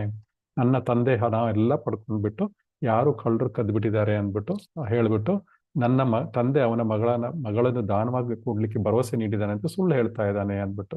ಸೊ ನಂತರ ಹೇಳ್ತಾನೆ, ನೀವೇ ಸಜ್ಜನರು, ನಮ್ಮ ಈ ಬಡ ಬ್ರಾಹ್ಮಣನಿಗೆ ನಮ್ಮ ತಂಗಿಯನ್ನು ಕೊಡೋ ಸೂಕ್ತನ ನೀವೇ ನಿರ್ಧರಿಸಿ ಅಂತ ಹೇಳಿ. ಆಮೇಲೆ ಅಲ್ಲಿ ಜನರಿಗೆಲ್ಲ ಸಂಶಯ ಉಂಟಾಗುತ್ತೆ. ಸಂಪತ್ತಿ ಮೇಲಿನ ಆಸೆಯಿಂದ ತಮ್ಮ ಧರ್ಮವನ್ನು ಬಿಡಬಹುದು ಅಂತ ಅವರು ಕೂಡ ಒಪ್ಕೋತಾರೆ. ಆದ್ರಿಂದ ಆ ಸಮಯದಲ್ಲಿ ಯುವ ಬ್ರಾಹ್ಮಣ ಹೇಳ್ತಾರೆ, ಎಲ್ರಿಗೂ ಸಭೆಗೆ ಹೇಳ್ತಾರೆ, ಇದೆಲ್ಲ ಈ ವಾದದಲ್ಲಿ ಜಯಗಳಿಸ್ಲಿಕ್ಕೆ ಈ ಮನುಷ್ಯ ಸುಳ್ಳು ಹೇಳ್ತಾ ಇದ್ದಾನೆ. ಈ ಬ್ರಾಹ್ಮಣ ನನಗೆ ನನ್ನ ಸೇವೆಯಿಂದ ತೃಪ್ತನಾಗಿ ಕೊಡ್ತೀನಿ ಮಗಳನ್ನ ಅಂತ ಒಪ್ಕೊಂಡಿದ್ದಾನೆ, ಭರವಸೆ ಕೊಟ್ಟಿದ್ದಾನೆ ಭಗವಂತನ ಮುಂದೆ ಅಂತ ಹೇಳಿದ್ದಾನೆ. ಸೊ ಅಂತ ಹೇಳ್ತಾನೆ, ನಾನು ಬೇಡ ಅಂತ ಹೇಳಿದೆ, ಆದ್ರೂ ಕೂಡ ನಾನು ನಿಮ್ಮ ಮಗಳಿಗೆ ಯೋಗ್ಯವಾದವನಲ್ಲ ಅಂತ ಹೇಳಿದ್ರು ಕೂಡ ಅವರು ಕೊಡ್ತೀನಿ ಅಂತ ಹೇಳಿದ್ರು. ಸೊ ಅದರಿಂದ ಆ ಬ್ರಾಹ್ಮಣನು ಪಟ್ಟು ಹಿಡಿದು ಪದೇ ಪದೇ ಪ್ರಸ್ತಾವನವನ್ನು ಸ್ವೀಕರಿಸಲೇಬೇಕು, ನೀನು ನನ್ನ ಮಗಳನ್ನು ನಿನಗೆ ಕೊಟ್ಟಿದ್ದೀನಿ ಅಂತ ಹೇಳ್ತಾನೆ. ಸೊ ನಂತರ ಆಮೇಲೆ ಹೇಳ್ತಾರೆ, ಎಲ್ಲ ನಡೆದಿದ್ದೆಲ್ಲ ಹೇಳ್ತಾನೆ. ನಿಮ್ಮ ಬಂಧು ಬಾಂಧವರು ಒಪ್ಕೊಳ್ಳೋದಿಲ್ಲ, ನಿಮ್ಗೆ ಕಷ್ಟ ಆಗುತ್ತೆ. ಆದ್ರೂ ಕೂಡ ಅವರು ಈ ವೃದ್ಧ ಬ್ರಾಹ್ಮಣರು ಹೇಳಿದ್ರು, ನಾನು ನಿನಗೆ ಮಗಳನ್ನು ಕೊಟ್ಟಿದ್ದೇನೆ, ಅವಳು ನನ್ನ ಆಸ್ತಿ ಮತ್ತು ನಿನಗೆ ಕೊಟ್ಟಿದ್ದೇನೆ, ನನ್ನನ್ನು ತಡೆಯೋರು ಯಾರು ಇಲ್ಲ. ಸೊ ನಂತರ ಗೋಪಾಲ ವಿಗ್ರಹದ ಮುಂದೆ ಆ ಭರವಸೆಯನ್ನು ಈ ಸಜ್ಜನರು ನೀಡಿದ್ದಾರೆ. ಈ ಪ್ರಿಯ ಭಗವಂತನೇ, ದಯವಿಟ್ಟು ಸಾಕ್ಷಿಯಾಗಿರು, ಈ ಬ್ರಾಹ್ಮಣನಿಗೆ ನನ್ನ ಮಗಳನ್ನು ದಾನವಾಗಿ ನೀಡಿದ್ದೇನೆ ಅಂದ್ಬಿಟ್ಟು ಅವರು ಪ್ರಾಮಿಸ್ ಮಾಡಿದ್ದಾರೆ. ಆ ಗೋಪಾಲ ವಿಗ್ರಹವನ್ನೇ ನನ್ನ ಸಾಕ್ಷಿ ಅಂತ ಒಪ್ಕೊಂಡು ಅವನ ಪಾದ ಕಮಲಗಳಲ್ಲಿ ನಾನು ಹೇಳಿದ್ದೇನೆ, ನಿನ್ನನ್ನು ಸಾಕ್ಷಿಯಾಗಿ ಕರಿತೇನೆ, ಬಂದು ದಯವಿಟ್ಟು ಗಮನ ಕೊಟ್ಟಬೇಕು, ನೀನು ಬಂದ್ರೆ ಅವಶ್ಯಕತೆ ಬಿದ್ದರೆ ಅಂತ ಹೇಳಿದ್ದಾನೆ. ಸೊ ಹೀಗೆ ನಾನು ಈ ವ್ಯವಹಾರದಲ್ಲಿ ಒಬ್ಬ ಮಹಾನ್ ವ್ಯಕ್ತಿಯನ್ನು ಕರೆದಿದ್ದಾನೆ. ಯಾರು? ಪರಮಾತ್ಮನಾದ ಗೋಪಾಲ್ಜಿಯನ್ನೇ ನಾನು ಕರೆದಿದ್ದೇನೆ. ಇಡೀ ಪ್ರಪಂಚವು ಪರಮಪುರುಷನ ಮಾತನ್ನು ಒಪ್ಕೊಳ್ಳುತ್ತೆ. ಸೊ ಈ ಅವಕಾಶ ಬಳಸ್ಕೊಂಡು ವೃದ್ಧ ಬ್ರಾಹ್ಮಣ ನಿಜ ಒಂದು ತಕ್ಷಣ ಅಂತ ದೃಢಪಡಿಸ್ಬಿಡ್ತಾನೆ. ಸೊ ಅವನೇನ್ ಹೇಳ್ತಾನೆ, ಗೋಪಾಲ ಬಂದು ಸಾಕ್ಷಿ ಹೇಳಿದ್ರೆ ನಾನು ಒಪ್ಕೋತೀನಿ ಅಂದ್ಬಿಡ್ತಾನೆ. ಅವನು ಅಂದ್ಬಿಡ್ತಾನೆ, ಯಾಕಂದ್ರೆ ಅವನಿಗೂ ಕೂಡ ಕೊಡಬೇಕು ಅಂತ ಇದೆ. ಯಾಕಂದ್ರೆ ಅವನು ಪ್ರಾಮಿಸ್ ಮಾಡಿದಾನಲ್ವಾ, ವೃದ್ಧ ಬ್ರಾಹ್ಮಣ ಸುಳ್ಳು ಹೇಳಲಿಕ್ಕೆ ರೆಡಿ ಇಲ್ಲ ಅವನು. ಸೊ ಅವನಿಗೂ ಕೂಡ ಈ ಮಕ್ಕಳ ಒತ್ತಾಯಕ್ಕೆ ಮತ್ತು ಬಂಧು ಬಾಂಧವರ ಒತ್ತಾಯಕ್ಕೆ ಕಟ್ಟು ಬಿದ್ದು ಅವನು ಕಷ್ಟಪಡ್ತಾ ಇದ್ದಾನೆ. ಸೊ ಇವಾಗ ಅವನು ಗೋಪಾಲ ಬಂದು ಹೇಳಿದ್ರೆ ನಾನು ಒಪ್ಕೋತೀನಿ ಅಂದ್ರೆ, ಈ ಎಲ್ಲ ಮಕ್ಕಳೆಲ್ಲ ಹೇಳಿದ್ದಾರೆ, ಮಕ್ಕಳು ಬಂದು ಗೋಪಾಲ ಅಲ್ಲಿ ಊರಿಂದ ಬರ್ತಾನ, ಅವನು ಕಲ್ಲು ಗೋಪಾಲ ಹಾಗೆ ಹೀಗೆ ಅಂತ ಹೇಳಿ. ಸೊ ಆದ್ರೆ ವೃದ್ಧ ಬ್ರಾಹ್ಮಣ ಒಳಗೊಳಗೆ ಯೋಚನೆ ಮಾಡ್ತಾ ಇದ್ದಾನೆ, ಕೃಷ್ಣ ಬಹಳ ದಯಾಮಯಿ, ಖಂಡಿತವಾಗೂ ಬರ್ತಾನೆ ಅಂತ ವೃದ್ಧ ಬ್ರಾಹ್ಮಣನಿಗೂ ಮತ್ತೆ ಯುವಕ ಬ್ರಾಹ್ಮಣನಿಗೂ ಇಬ್ಬರಿಗೂ ಖಂಡಿತ ಕನ್ಫರ್ಮೇಶನ್ ಇರುತ್ತೆ. ಭಗವಂತ ಖಂಡಿತ ದಯಾಮಯಿ, ಬಂದು ನನ್ನ ಮಾತನ್ನು ಸಾಬೀತುಗೊಳಿಸ್ತಾನೆ ಮತ್ತು ನನ್ನನ್ನು ಅದು ಮಾತಿನಿಂದ ನನ್ನ ಸತ್ಯವಂತನಾಗಿ ನನ್ನ ಸತ್ಯವನ್ನು ಹಾಳು ಮಾಡ್ಲಿಕ್ಕೆ ಬಿಡುವುದಿಲ್ಲ ಅಂದ್ಬಿಟ್ಟು ವೃದ್ಧ ಬ್ರಾಹ್ಮಣಗೆ ಒಳಗಡೆನೆ ಸಂತೋಷ ಆಗ್ತಾ ಇರುತ್ತೆ. ನಂತರ ಈಗ ನಾಸ್ತಿಕ ಮಗ ಅಂದ್ಕೋತಾನೆ, ಆ ಗೋಪಾಲ ಅಲ್ಲಿಂದ ಬರ್ಲಿಕ್ಕೆ ಸಾಕ್ಷಿ ಕೊಡಕ್ ಸಾಧ್ಯವೇ? ಚಾನ್ಸೇ ಇಲ್ಲ. ಸೊ ಚಿಂತೆ ಮಾಡೋ ಅವಶ್ಯಕತೆ ಇಲ್ಲ. ಸೊ ಅಂದ್ಬಿಟ್ಟು ಅವನು ಒಪ್ಕೋತಾನೆ. ಸೊ ಆಗ ಇವಾಗ ಎಲ್ಲರೂ ಒಪ್ಕೊಂಡಾಗಿದೆ. ಆ ಬ್ರಾಹ್ಮಣನು ಒಪ್ಕೊಂಡಿದ್ದಾನೆ. ನಂತರ ಎಲ್ಲರೂ ಈಗ ಸಭೆಯಲ್ಲಿ ಎಲ್ಲ ಮಾತುಗಳು ಎಲ್ಲ ಜನರು ಕೂಡ ಒಪ್ಕೋತಾರೆ. ಸೊ ನಂತರ ಅವರು ನೆರೆದಿದ್ದ ಎಲ್ಲ ಜನರು ಈ ಹೇಳಿಕೆಯನ್ನು ಬರ್ಕೋತಾರೆ, ಅಂದ್ರೆ ರೈಟಿಂಗ್ ಅಲ್ಲಿ ಬರ್ಕೋತಾರೆ ಇವಾಗ ಅವರು. ಸೊ ಇದರಿಂದ ಇವಾಗ ಪೇಪರ್ ವರ್ಕ್ ಅಲ್ಲಿಂದ ಶುರುವಾಯಿತು ನೋಡಿ. ಮತ್ತು ಅವರಿಬ್ಬರಿಂದ ಒಪ್ಪಂದದ ಸಹಿಯನ್ನು ಪಡೆದು ಮಧ್ಯಸ್ಥಗಾರರಾಗಿ ಕಾರ್ಯನಿರ್ವಹಿಸ್ತಾರೆ. ಅಂದ್ರೆ ಅವರಿಬ್ಬರಿಂದನೂ ಸಾಕ್ಷಿ ಸೈನ್ ಪಡ್ಕೋತಾರೆ. ಯಾರಿಂದ? ಆ ಮಗನಿಂದ ಮತ್ತೆ ವೃದ್ಧ ಬ್ರಾಹ್ಮಣದಿಂದ ಇಬ್ಬರಿಂದನೂ ಸೈನ್ ಪಡ್ಕೋತಾರೆ. ಮತ್ತು ಅವರುಗಳು ಕೂಡ ನಾವೆಲ್ಲ ಸಾಕ್ಷಿ ಇದ್ದೀವಿ ಅಂದ್ಬಿಟ್ಟು ಈ ಮಾತನ್ನು ಒಪ್ಕೊಂಡಿದ್ದಾರೆ ಇವರು. ಸಾಕ್ಷಿ ಗೋಪಾಲ ಬಂದು ಇಲ್ಲಿ ಸಾಕ್ಷಿ ಹೇಳಿದ್ರೆ ಅವನು ಮದುವೆ ಮಾಡಿಕೊಡ್ತಾನೆ ಅಂದ್ಬಿಟ್ಟು. ಸೊ ನಂತರ ಯುವ ಬ್ರಾಹ್ಮಣ ಹೇಳ್ತಾನೆ, ಇಲ್ಲಿ ನೆರೆದಿರುವ ಸಜ್ಜನರೆಲ್ಲವೂ ದಯವಿಟ್ಟು ಕೇಳಿ, ಈ ವೃದ್ಧ ಬ್ರಾಹ್ಮಣನು ಖಂಡಿತವಾಗಿಯೂ ಸತ್ಯವಂತ ಮತ್ತು ಧರ್ಮವನ್ನು ಪಾಲಿಸುವವನು. ಅವನಿಗೆ ತನ್ನ ಮಾತನ್ನು ತಪ್ಪಿಸುವ ಆಸೆ ಇಲ್ಲ. ಆದರೆ ಬಂಧುಗಳು ಆತ್ಮಹತ್ಯೆ ಮಾಡ್ಕೊಳ್ತಾರೆ ಅನ್ನೋ ಭಯದಿಂದ ಸತ್ಯದಿಂದ ವಿಮುಖನಾಗಿದ್ದಾನೆ ಅಷ್ಟೇ ಅಂದ್ಬಿಟ್ಟು ಈಗ ವೃದ್ಧ ಬ್ರಾಹ್ಮಣ ಪುಣ್ಯದ ಫಲವಾಗಿ ಅವನು ಪರಮಪುರುಷನ ಭಗವಂತನನ್ನು ಸಾಕ್ಷಿಯಾಗಿ ಕರಿತೇನೆ ಮತ್ತು ಅವನ ಸತ್ಯದ ಭರವಸೆಯನ್ನು ಉಳಿಸ್ತೇನೆ ಅಂದ್ಬಿಟ್ಟು ವೃದ್ಧ ಬ್ರಾಹ್ಮಣನಿಗೆ ಎಗೇನ್ಸ್ಟ್ ಏನು ಹೇಳ್ತಾ ಇಲ್ಲ ಯುವ ಬ್ರಾಹ್ಮಣ, ಏನು ಹೇಳ್ತಾ ಇಲ್ಲ. ಅವನು ವೃದ್ಧ ಬ್ರಾಹ್ಮಣ ಪರವಾಗಿ ಮಾತಾಡ್ತಾ ಇದ್ದಾನೆ. ಸೊ ಯುವ ಬ್ರಾಹ್ಮಣ ದೃಢವಾದ ಮಾತನ್ನು ಕೇಳಿ ನಾಸ್ತಿಕರು ಹಾಸ್ಯ ಮಾಡ್ತಾರೆ. ಈ ನಾಸ್ತಿಕರು ಎಲ್ಲಿದ್ರು ಇರ್ತಾರೆ, ಅವ್ರು ಹಾಸ್ಯ ಮಾಡ್ತಾರೆ. ಅದೇನೇ ಇರ್ಲಿ, ಭಗವಂತನು ಕರುಣಾಮಯಿ, ಅವ್ನಿಗೆ ಇಷ್ಟ ಇದ್ರೆ ಅವ್ನು ಬರ್ಬೋದು ಅಂತ ಯಾರೋ ಒಬ್ರು ಹೇಳ್ತಾರೆ, ಒಬ್ಬರಿಬ್ರು ಹೇಳ್ತಾರೆ. ಸೊ ಸಭೆಯ ನಂತರ ಏನ್ ಮಾಡ್ತಾನೆ, ಈ ಯುವ ಬ್ರಾಹ್ಮಣ ವೃಂದಾವನಕ್ಕೆ ಹೋಗ್ತಾನೆ ಮತ್ತು ಸಾಕ್ಷಿ ಗೋಪಾಲನಿಗೆ ಎಲ್ಲ ಮಾತುಗಳನ್ನು ಹೇಳ್ತಾನೆ. ನಂತರ ಹೇಳ್ತಾನೆ, ಭಗವಂತ ನೀನು ಬ್ರಾಹ್ಮಣ ಸಂಸ್ಕೃತಿಯ ರಕ್ಷಕ ಮತ್ತು ಕರುಣಾಮಯಿ, ಆದ್ರಿಂದ ನಮ್ಮಿಬ್ಬರ ಬ್ರಾಹ್ಮಣ ಧರ್ಮವನ್ನು ಕಾಪಾಡೋ ಮೂಲಕ ನಿನ್ನ ಮಹಾನ್ ಕರುಣೆಯನ್ನು ತೋರಿಸು ಅಂತ ಹೇಳ್ತಾನೆ. ಸೊ ನಂತರ ಹೇಳ್ತಾನೆ, ಈ ಮಗಳನ್ನು ವಧುವಾಗಿ ಪಡೆಯುವ ಮೂಲಕ ನಾನು ಸುಖಿಯಾಗಬೇಕಂತ ಯೋಚನೆ ಮಾಡ್ತಾ ಇಲ್ಲ. ಬ್ರಾಹ್ಮಣನು ನನ್ನ ಮಾತನ್ನು ಒಪ್ಪಿದ್ದಾನೆ ಎಂಬುದು ನನಗೆ ಬಹಳ ನೋವು ಕೊಡ್ತಾ ಇದೆ. ತಪ್ಪಿದ್ದಾನೆ ಅಂದ್ಬಿಟ್ಟು ಬ್ರಾಹ್ಮಣನು ತನ್ನ ಕೊಟ್ಟ ಮಾತನ್ನು ತಪ್ಪಿದಾನಲ್ಲ, ಅದು ನೋವು ಕೊಡ್ತಾ ಇದೆ ನನಗೆ. ಆ ವಿಷಯಕ್ಕೋಸ್ಕರ ನಿನ್ನನ್ನು ಸಾಕ್ಷಿಯಾಗಿ ಕರಿತಾ ಇದ್ದೇನೆ. ಆದ್ರೆ ನನಗೆ ಅದನ್ನು ಮಗಳನ್ನು ವಧುವಾಗಿ ಪಡೆದು ನಾನು ಸುಖ ಪಡಬೇಕು, ಇದು ಐಹಿಕ ಸುಖ ಪಡಬೇಕು, ಆ ವಿಷಯಕ್ಕಲ್ಲ ನಾನು ನಿನ್ ಕರಿತಾ ಇರೋದು ಅಂತ ಹೇಳಿ. ಸೊ ನಂತರ ಯುವ ಬ್ರಾಹ್ಮಣ ಹೇಳ್ತಾನೆ, ಕೃಷ್ಣ ನೀನು ಬಹಳ ಕರುಣಾಮಯಿ, ಎಲ್ಲವೂ ಗೊತ್ತಿದೆ ನಿನಗೆ, ಅದರಿಂದ ದಯವಿಟ್ಟು ಈ ಪ್ರಕರಣದಲ್ಲಿ ಸಾಕ್ಷಿಯಾಗಿರು. ವಿಷಯಗಳನ್ನು ಇದ್ದಂತೆ ತಿಳಿದಿದ್ದರೂ ಸಾಕ್ಷಿ ನುಡಿಯದ ವ್ಯಕ್ತಿಯ ಪಾಪದ ಕೆಲಸಗಳಲ್ಲಿ ಭಾಗಿ ಅಂತ ಆಗುತ್ತದೆ ಅಂತ ಅವನು ಈಗ ಭಗವಂತನೇ ಕಟ್ಟೆ ಹಾಕ್ತಾ ಇದ್ದಾನೆ. ಯಾರು? ಯುವ ಬ್ರಾಹ್ಮಣ ಹೇಳ್ತಾ ಇದ್ದಾನೆ, ನಿನ್ಗೆಲ್ಲ ಗೊತ್ತಿದೆ, ನೀನು ಬಂದು ಸಾಕ್ಷಿ ಹೇಳದೆ ಇದ್ರೆ ನೀನು ಕೂಡ ಸಾಕ್ಷಿ ನುಡಿಯದ ವ್ಯಕ್ತಿ ಏನ್ ಮಾಡ್ತಾನೆ, ಅವನು ಕೂಡ ಪಾಪದ ಕೆಲಸದಲ್ಲಿ ಭಾಗಿಯಾದಂಗೆ ಆಗ್ತದೆ ಅಂದ್ಬಿಟ್ಟು. ಸೊ ಅಂದ್ರೆ ಕೃಷ್ಣ ಕೂಡ ಭಾಗಿಯಾದಂಗೆ ಆಗ್ತಾನೆ ಅಲ್ವಾ. ಆಗ ಕೃಷ್ಣ ಹೇಳ್ತಾನೆ, ಖಂಡಿತ ಯೋಚನೆ ಮಾಡ್ಬೇಡ, ನೀನು ಮನೆಗೆ ಹೋಗು, ನಾ ಎಲ್ಲ ಜನರ ಸಭೆಯಲ್ಲಿ ಕರಿ, ಆ ಸಭೆಯಲ್ಲಿ ನನ್ನ ನೆನಪಿಸಿಕೊಳ್ಳಿ ಪ್ರಯತ್ನ ಪಡು, ನಾನು ಬರ್ತೇನೆ, ಖಂಡಿತವಾಗಿ ಅಲ್ಲಿ ಬರ್ತೇನೆ. ಮತ್ತು ಈ ಸಮಯದಲ್ಲಿ ಸಾಕ್ಷಿ ಹೇಳುವ ಮೂಲಕ ನಿಮ್ಮಿಬ್ಬರ ಬ್ರಾಹ್ಮಣರ ಗೌರವವನ್ನು ನಾನು ಕಾಪಾಡ್ತೇನೆ ಅಂತ ಹೇಳ್ತಾನೆ. ಸೊ ನನ್ನ ಸ್ವಾಮಿ, ನೀನು ಅಲ್ಲಿ ಚತುರ್ಭುಜ ವಿಷ್ಣು ರೂಪದಲ್ಲಿ ಬಂದರೂ ನಿನ್ನ ಮಾತುಗಳನ್ನು ಕೇಳೋದಿಲ್ಲ. ಆಗ ನೀನು ಈ ಗೋಪಾಲರು ಇನ್ನು ಚತುರ್ಭುಜ ಸ್ವಾಮಿ ವಿಷ್ಣು ರೂಪದಲ್ಲಿ ಬಂದ್ರೆ ಹೇಳಿದ್ರು, ಯಾವ ನಾಟಕದ ಕಂಪನಿಯಿಂದ ಬಂದಿದೆಯಪ್ಪ ಅಂತ ಕೇಳಿದ್ರು. ಯಾಕಂದ್ರೆ ಈಗಿನ ಕಾಲದ ಜನ ಆ ತರ ಇದ್ದಾರೆ. ಸೊ ನೀನು ಈ ಗೋಪಾಲ ರೂಪದಲ್ಲಿ ಅಲ್ಲಿಗೆ ಹೋಗಿ ನಿನ್ನ ಸುಂದರ ಮುಖದಿಂದ ನಿನ್ನ ಮಾತುಗಳನ್ನು ಆಡಿದ್ರೆ ಎಲ್ಲರೂ ಕೇಳ್ತಾರೆ. ಅಂದ್ರೆ 4 ಕೈಗಳ ರೂಪದಲ್ಲಿ ಬರಬೇಡ, ನೀನು ಗೋಪಾಲ ರೂಪದಲ್ಲಿಯೇ ಬಾ ಅಂತ ಹೇಳಿ. ಆಗ ಭಗವಾನ್ ಕೃಷ್ಣ ಹೇಳ್ತಾನೆ, ಒಂದು ವಿಗ್ರಹ ಒಂದು ಸ್ಥಳದಿಂದ ಇನ್ನೊಂದು ಸ್ಥಳಕ್ಕೆ ಹೋಗೋದು ಎಂದಕ್ಕೂ ಸಾಧ್ಯ ಇಲ್ವಲ್ಲ. ಅದರಿಂದ ಹೇಳ್ತಾನೆ, ಭಗವಾನ್ ಕೃಷ್ಣ ಹೇಳ್ತಾನೆ, ಒಂದು ವಿಗ್ರಹ ಒಂದು ಸ್ಥಳದಿಂದ ಇನ್ನೊಂದು ಸ್ಥಳಕ್ಕೆ ಹೋಗೋದು ಹೇಗೆ? ಆಗ ಯುವ ಬ್ರಾಹ್ಮಣ ಹೇಳ್ತಾನೆ, ನೀನು ಕೇವಲ ವಿಗ್ರಹ ಅಲ್ಲ, ಸಾಕ್ಷಾತ್ ನಂದ ಮಹಾರಾಜನ ಮಗ. ಆ ವೃದ್ಧ ಬ್ರಾಹ್ಮಣನ ಸಲುವಾಗಿ ನೀನು ಹಿಂದೆ ಮಾಡದ ಕೆಲಸವನ್ನು ಮಾಡಬಹುದು. ಸೊ ಈಗ ಈ ಯುವ ಬ್ರಾಹ್ಮಣ ಆ ವೃದ್ಧ ಬ್ರಾಹ್ಮಣನ ಒಂದು ಧರ್ಮವನ್ನು ಹಾಳು ಮಾಡದೇ ಇರಲಿ, ಧರ್ಮ ಹಾಳಾಗದೇ ಇರಲಿ ಅನ್ನುವ ಒಂದು ಅವನ ಪರವಾಗಿ ಮಾತಾಡ್ತಾ ಇದ್ದಾನೆ. ಆಗ ಗೋಪಾಲಜಿ ನಕ್ಬಿಟ್ಟು ಹೇಳ್ತಾರೆ, ಕೃಷ್ಣ ನಕ್ಬಿಟ್ಟು ಹೇಳ್ತಾನೆ, ಬ್ರಾಹ್ಮಣ ಕೇಳು, ನಾನು ನಿನ್ನ ಹಿಂದೆ ಬರ್ತೇನೆ, ನಾನು ನಿನ್ನೊಂದಿಗೆ ಬರ್ತೇನೆ ಅಂತ ಹೇಳಿ. ಆಮೇಲೆ ನೀನು ನನ್ನ ಹಿಂತಿರುಗಿ ನೋಡಬಾರ್ದು, ನೀವು ತೋಡಿದ ತಕ್ಷಣ ನಾನು ಅಲ್ಲೇ ಸ್ಥಳದಲ್ಲಿ ನಿಂತ್ಕೊಂಡ್ಬಿಡ್ತೀನಿ ಅಂತ ಹೇಳ್ತಾನೆ. ಸೊ ನಾನು ನನ್ನ ಗೆಜ್ಜೆ ಏನಿದೆ, ಕಾಲಿನ ಗೆಜ್ಜೆನಾದ, ಅದರಿಂದ ನಿನಗೆ ನಾನು ಬರ್ತಾ ಇದ್ದೀನಿ ಅಂತ ಗೊತ್ತಾಗುತ್ತೆ ಅಂತ. ಪ್ರತಿದಿನ 1 ಕಿಲೋ ಅಕ್ಕಿಯನ್ನು ಬೇಯಿಸಿ ನೈವೇದ್ಯ ಮಾಡಬೇಕು, ನಾನು ಆ ಅನ್ನವನ್ನು ತಿಂದು ನಿನ್ನ ಹಿಂದೆ ಬರ್ತೇನೆ ಅಂದ್ಬಿಟ್ಟು. ಸೊ ಮರುದಿನ ಬ್ರಾಹ್ಮಣನು ಗೋಪಾಲನಿಂದ ಅನುಮತಿ ಪಡೆದು ತನ್ನ ದೇಶಕ್ಕೆ ಹೊರಡ್ತಾನೆ. ಗೋಪಾಲನು ಅವನ ಹಿಂದೆ ಹೋಗ್ತಾನೆ. ಸೊ ಗೋಪಾಲನು ಯುವ ಬ್ರಾಹ್ಮಣನ ಹಿಂಬಾಲಿಸ್ತಿದ್ದಾಗ ಬ್ರಾಹ್ಮಣನು ಬಹಳ ಸಂತೋಷ ಪಡ್ತಾನೆ ಮತ್ತು ಅನ್ನ ಪ್ರಸಾದವನ್ನು ಬೇಯಿಸಿ ಭಗವಂತನಿಗೆ ಸಲ್ಲಿಸ್ತಾನೆ. ಯುವ ಬ್ರಾಹ್ಮಣ ಈ ರೀತಿ ನಡೀತಾ ಕೊನೆಗೆ ವಿದ್ಯಾನಗರಕ್ಕೆ ಬರ್ತಾನೆ ಮತ್ತು ಹಳ್ಳಿಯ ಸಮೀಪ ಬಂದಾಗ ಯೋಚನೆ ಮಾಡ್ಲಿಕ್ಕೆ ಶುರು ಮಾಡ್ತಾನೆ. ಈಗ ಹಳ್ಳಿಗೆ ಬಂದಿದ್ದೇನೆ ಮತ್ತು ನಾನು ನನ್ನ ಮನೆಯಾಗ ಸಾಕ್ಷಿ ಬಂದಿದೆ ಅಂತ ಎಲ್ಲ ಜನಗಳಿಗೆ ತಿಳಿಸ್ತಾನೆ. ಅವರು ವಿಗ್ರಹವನ್ನು ನೇರವಾಗಿ ನೋಡದೇ ಇದ್ರೆ ಅವನು ಬಂದಿದ್ದಾನೆ ಅಂತ ಅವ್ರು ನಂಬುವುದಿಲ್ಲ ಅಂದ್ಬಿಟ್ಟು ಬ್ರಾಹ್ಮಣ ಯೋಚನೆ ಮಾಡ್ತಾನೆ. ಆದ್ರೆ ಗೋಪಾಲನ ಇಲ್ಲೇ ಉಳಿದ್ರು ಹೆದರುವ ಅಗತ್ಯ ಇಲ್ಲ, ಊರಿಗಂತೂ ಬಂದಾಗಿದೆಯಲ್ಲ, ಊರಿನ ಬೌಂಡ್ರಿಗೆ ಬಂದಾಗಿದೆ. ಹೀಗೆ ಬ್ರಾಹ್ಮಣನ ಯೋಚನೆ ಮಾಡ್ತಾ ಹಿಂದೆ ತಿರುಗ್ತಾನೆ. ಆದ್ರೆ ಭಗವಂತ ಅಲ್ಲೇ ನಿಂತಿರ್ತಾನೆ, ಮಂದಹಾಸದಲ್ಲಿ ನಿಂತಿರ್ತಾನೆ. ಆಮೇಲೆ ಹೇಳ್ತಾನೆ, ನೀನೀಗ ಮನೆ ಹೋಗ್ಬೋದು, ನಾನು ಎಲ್ಲಿಗೂ ಬರೋದಿಲ್ಲ, ಇಲ್ಲೇ ನಿಂತ್ಕೋತೀನಿ ಅಂತ ಹೇಳ್ತಾನೆ. ಯಾಕಂದ್ರೆ ಹಿಂತಿರುಗಿ ನೋಡಬಾರ್ದು ಅಂತ ಹೇಳಿದ್ದ ಅಲ್ವಾ. ಸೊ ಹಿಂತಿರುಗಿ ನೋಡಿದ ತಕ್ಷಣ ಭಗವಂತ ಅಲ್ಲೇ ಸ್ಥಾಪನೆ ಆಗೋಗ್ತಾನೆ. ಸೊ ಯುವ ಬ್ರಾಹ್ಮಣ ಊರೊಳಗಡೆ ಹೋಗ್ಬಿಟ್ಟು ಗೋಪಾಲನ ಗೋಪಾಲ ಬಂದಿರುವುದ್ರ ಬಗ್ಗೆ ಎಲ್ರಿಗೂ ತಿಳಿಸ್ತಾನೆ. ಇದನ್ನ ಕೇಳಿ ಜನರಿಗೆಲ್ಲ ಖುಷಿ ಆಗುತ್ತೆ, ಕೆಲವ್ರಿಗೆ ಆಶ್ಚರ್ಯ ಆಗುತ್ತೆ.